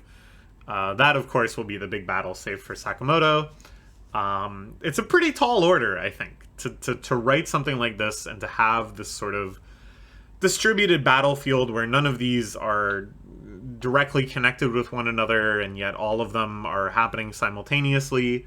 How do you depict that? When do you cut from one to the other? How much focus do you give to each? That's really, really tough, and not very many manga can pull it off flawlessly. I think even One Piece, which is like my favorite manga of all time, let alone my favorite battle shonen manga, is only like 80% of the way there when it goes to these really extreme modes. It's just really, really hard to strike that balance between giving each fight the tension and the build-up and the payoff and the catharsis for the characters, really making it a climax for each of these characters' arcs, while also keeping everyone interested in everything, maintaining the flow of everything happening in parallel, not feeling like the story is dragging by just zooming too far in on one character for too long. So I don't know. How is it going to be able to pull this off? I think that's going to be kind of the make or break moment for the finale of the series in general. This is certainly like moving into the mega climaxes. I have a lot of faith in, the Sakamoto fight when he himself is resurrected from the coma and squares off against Slur and stuff. I'm sure that will be great, but it's like the run up to it. It's all these other characters, all these other fights. It's really tough because you're kind of like aiming for that finish line. You're putting in a lot of emotional investment into making that super climax as best as it can be. But the whole arc needs to be really, really strong up until that point. It needs to be like super compelling the whole way through, or else that will feel quite flat. That will feel, like a letdown. So yeah, we're gonna give it an A for the month. Again, I don't know. Like I said, it's a tall order writing arcs like this, and I think they're still most of the way there. I've certainly seen it done a lot worse. But I hope it like really kind of continues to hit its stride. I think the scene where Nagumo says this feels like a war, and they show like Nagumo and Oki fighting again, was a signal from the author. Okay, we're switching gears. We're gonna go into like a new mode for how this arc is depicted. So I think there's a lot of potential there. They're setting themselves up for success, at least, by kind of acknowledging that and by kind of setting up maybe something a little more structured. Honestly, what I'd like to see is like, what if all the good guys and bad guys agree to like a contest, Like, what if instead of all of these chaotic battles happening all over the place and the camera is just like flying around to each of them, to have them square off in like a tournament. Have them square off in like an organized team battle. And it can still be set in different things and have all sorts of different set pieces and environmental impact and stuff, because that's what the series is so good at. but something that kind of just like formalizes it and organizes it, I think could actually go a long way, as silly as that sounds. All right, now let's talk about Roboco, our penultimate series, the second longest series in Jump, the true second pillar after One Piece. Really great chapters this month. A lot of different directions the series went in. You know, for a gag comedy, I think Roboco really does kind of run the spectrum between the stupidest of gag premises and then things that actually manage to have like a pretty robust, pretty umami emotional tone. So for the first chapter, it's a pretty typical setup. Bondo is arguing with his mom, runs away from home. Roboco tracks him down. There's a good Hunter joke. Finds him in like a Hunter type setting. But on the way back, they decide to swing through the shopping district after dark. And Bondo kind of gets a small taste of like what is life for adults. What is it to go have ramen late at night at one of these stalls? And it's surprisingly sincere. Like, there are jokes, and they run into the various adult characters, and they're up to no good, and that's all fine. But what really sold it for me is just how lovingly this sense of wonder at this adult world and just the lives of salarymen coming home from work, or the lives of young adults having a night out on the town and stuff like that was portrayed. And I think that's like a really exciting thing to kind of come to realize as a kid, right? Is kind of the fun that adults have. So that was a great chapter. Then there was a really fun one where Roboco is suddenly in the Barista World Cup. They do a good fourth wall breaking joke about how this feels like the follow-up to a chapter that wasn't drawn, and the mangaka was like, yeah, I didn't feel like drawing it, so now we're just already at the climax of the Barista World Cup arc. Lots of good little coffee shenanigans, jokes around coffee culture and coffee tech, and good coffee bean culture and stuff too. That's all fun. She manages to eke out a victory in this regional tournament, and then they have like a one panel afterward where she just loses instantly. That's pretty fun too. Another good one where Roboco shows up to parental visiting day to be Bondo's parent. She tries to do the typical like chatter with other parents, but she doesn't like get how to do it. Embarrasses Bondo, of course. But then Bondo reads his essay, which is like the focal point of their visit. Very sweet, very sentimental. And they do a nice little throwback joke here where Roboco's knee opens up and the encouraging message on a little banner comes out, which is all the way back from the very first chapter. I thought that was quite cute too. Then we get a chapter focusing on Ruri, the younger sister of Gorilla-kun, who has a crush on Bondo and is trying to be a mangaka. They decide that she can try for serialization in middle school, so she starts to prep for that, trying to build a backlog of chapters. Roboco is her assistant. That leads to a lot of fun shenanigans, you know. In the end, there's a pretty amazing message that I think is quite rarely depicted, where she really comes to face the fact that if she does focus on manga as much as she wants to, it will come at the cost of some of her typical school experiences and just normal life, and that she won't be able to really pursue her love for Bondo. And she chooses manga over love, which I was just like, wow, like, I don't know. And then they kind of talk about like why that means so much to her and why manga is so special to her and why she's so committed. And I was just like, damn, man, they get it.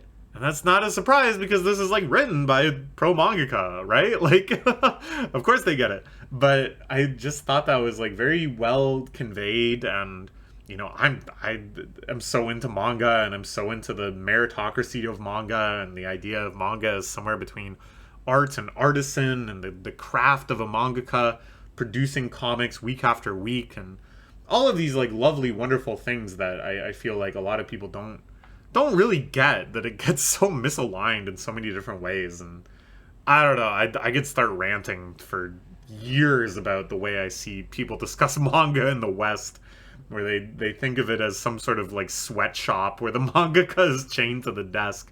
But I liked seeing just like a counter narrative of something that I think is not only just a lot more authentic to the actual mangaka experience, that captures a lot more like their actual feelings towards the industry and towards the medium, but it's just different. It's just not what we typically see as, you know, the depiction of a mangaka, which is often very self-deprecating and self-effacing and just sort of woe is me kind of complaining and empathizing and stuff, right? So yeah, that was good too. There's a great chapter at the end where Roboco wants to make a pithy one-liner and just becomes obsessed with making... she tries to make a joke about throwing out an old shower head, and it completely bombs. And then she just runs around trying to make other jokes on the theme of shower heads, which is already like very funny to me because there's no reason for her to be trying to make jokes about shower heads in particular. She just should be trying to make jokes, period, but she's like locked into the shower head. In doing so, she just runs into various situations and like ruins them, derailing them entirely with her abrupt appearance and shower head joke. She inadvertently destroys an evil organization by showing up to their secret headquarters and making showerhead jokes, which I really liked. There's kind of like a secret plotline in Roboco of all these different like criminal robotics organizations, and Roboco being like a combat weapon, and all of these things she does to kind of like keep the town safe behind the scenes. And it has like a surprising amount of like consistency in terms of like the power scaling of these things, which sounds absurd, but it's kind of true. And here it's like really funny the way they just kind of like throw in the flavor of that by having her show up to one of these evil organizations, make a bad joke about shower heads, and then get pissed off when it doesn't land and like blow everything up. This one really cracked me up. It reminds me lately I've been trying to do my own stand-up where I just get into these like moods where I just try to make like really, really bad jokes. Like not even like groaners, but just like genuinely like unfunny, you barely register them as jokes to my boyfriend about like various themes. Like I had all these ones about like smart cars. Just going, let's see if I can replicate it. Another thing about smart car is I was in the smart car, and this lady gets in, and she goes, "Oh, Pew, it stinks in here. Pew, it stinks in here. Why does your smart car smell so bad?" And I go, "Smart car? Oh, I'm sorry, ma'am. I thought it was fart car." That's probably my best. That's probably the best one I've come up with. I get endless entertainment from this. Endless entertainment from this. This is like my favorite thing to do now, and it annoys my boyfriend so much. But it reminded me so much, the like forced subject matter and the like trying to come up with the joke like as you're saying it. I don't know. It got me. I was cracking up big time at her showerhead jokes. So we'll give this an A+ for the month. And now we will talk about One Piece. Oh man. I don't know what to say. Honestly, I'm kind of like, damn, as soon as I get this done, I can go read the new One Piece chapter, which has been out for like a week now. Or no, it's been out for like days now. But I haven't read it yet. That's crazy. I gotta go read it. Because yeah, this has been crazy. I don't know. I already talked about it at length in all of the reaction videos. You can go watch those. But basically, it's like, it's not even that I like absolutely love everything that's happening. There's some, we'll get a little negative. Some of the stuff with like adding up the hockeys and trying to figure out the formula that will damage rocks. That kind of like power leveling stuff isn't my favorite in this series. And honestly, like the very kind of this long tangent into the God Valley arc, although it was really, really hype, did just sort of end, like, without really a huge revelation or anything, it felt like. Now we're just sort of receding through the matryoshka of flashbacks, going back to the story of Harold and Loki again, of course, which was what this flashback was supposed to be. But amid that stuff, just the amount of, like, payoffs they can do, the amount of, like, you heard about it, now you can see it moments, and here's how that played out moments, and full circle moments of going back to the very first chapter of the series, revisiting the origin of One Piece as a legend, the scene we saw on the very first page of chapter 1. Like, God, it hits like a fucking truck, man. I've been reading this series since I was 10. That's 2/3 of my life now. I've spent reading it. More than that. And it's crazy because it's like, yeah, like, seeing the end of Roger's story once more, ending on that execution platform, that's crazy. Seeing the history of Shanks. This might actually end up being the Shanks flashback, too. Shanks pretending to be world noble in some quest to kind of take down the government from the inside or something. Seeing that kind of stuff, it's huge. But then, like, seeing Fisher Tiger's rebellion, which is a moment plucked out of, like, chapter 500-ish and now revisited in context. We get a little more story there.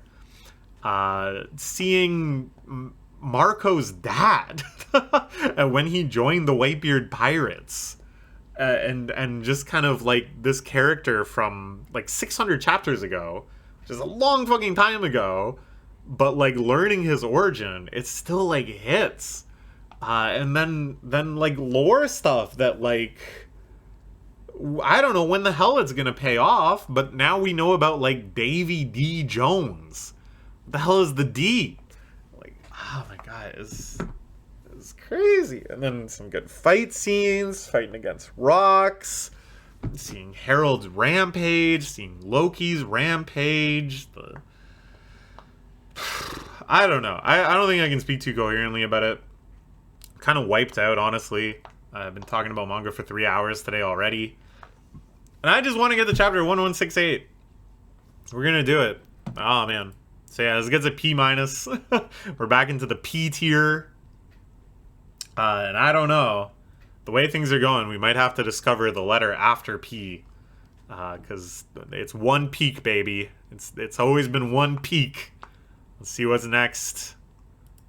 Alright, here's our tier list from last month. We had One Piece and Elusive Samurai up in the S+ tier. So Elusive Samurai's insane fourth wall busting climax. Big constituency in the A and A+ sections, you know. Very, very happy with the magazine these days. And this is this month's tier list. One Piece, of course, way at the top.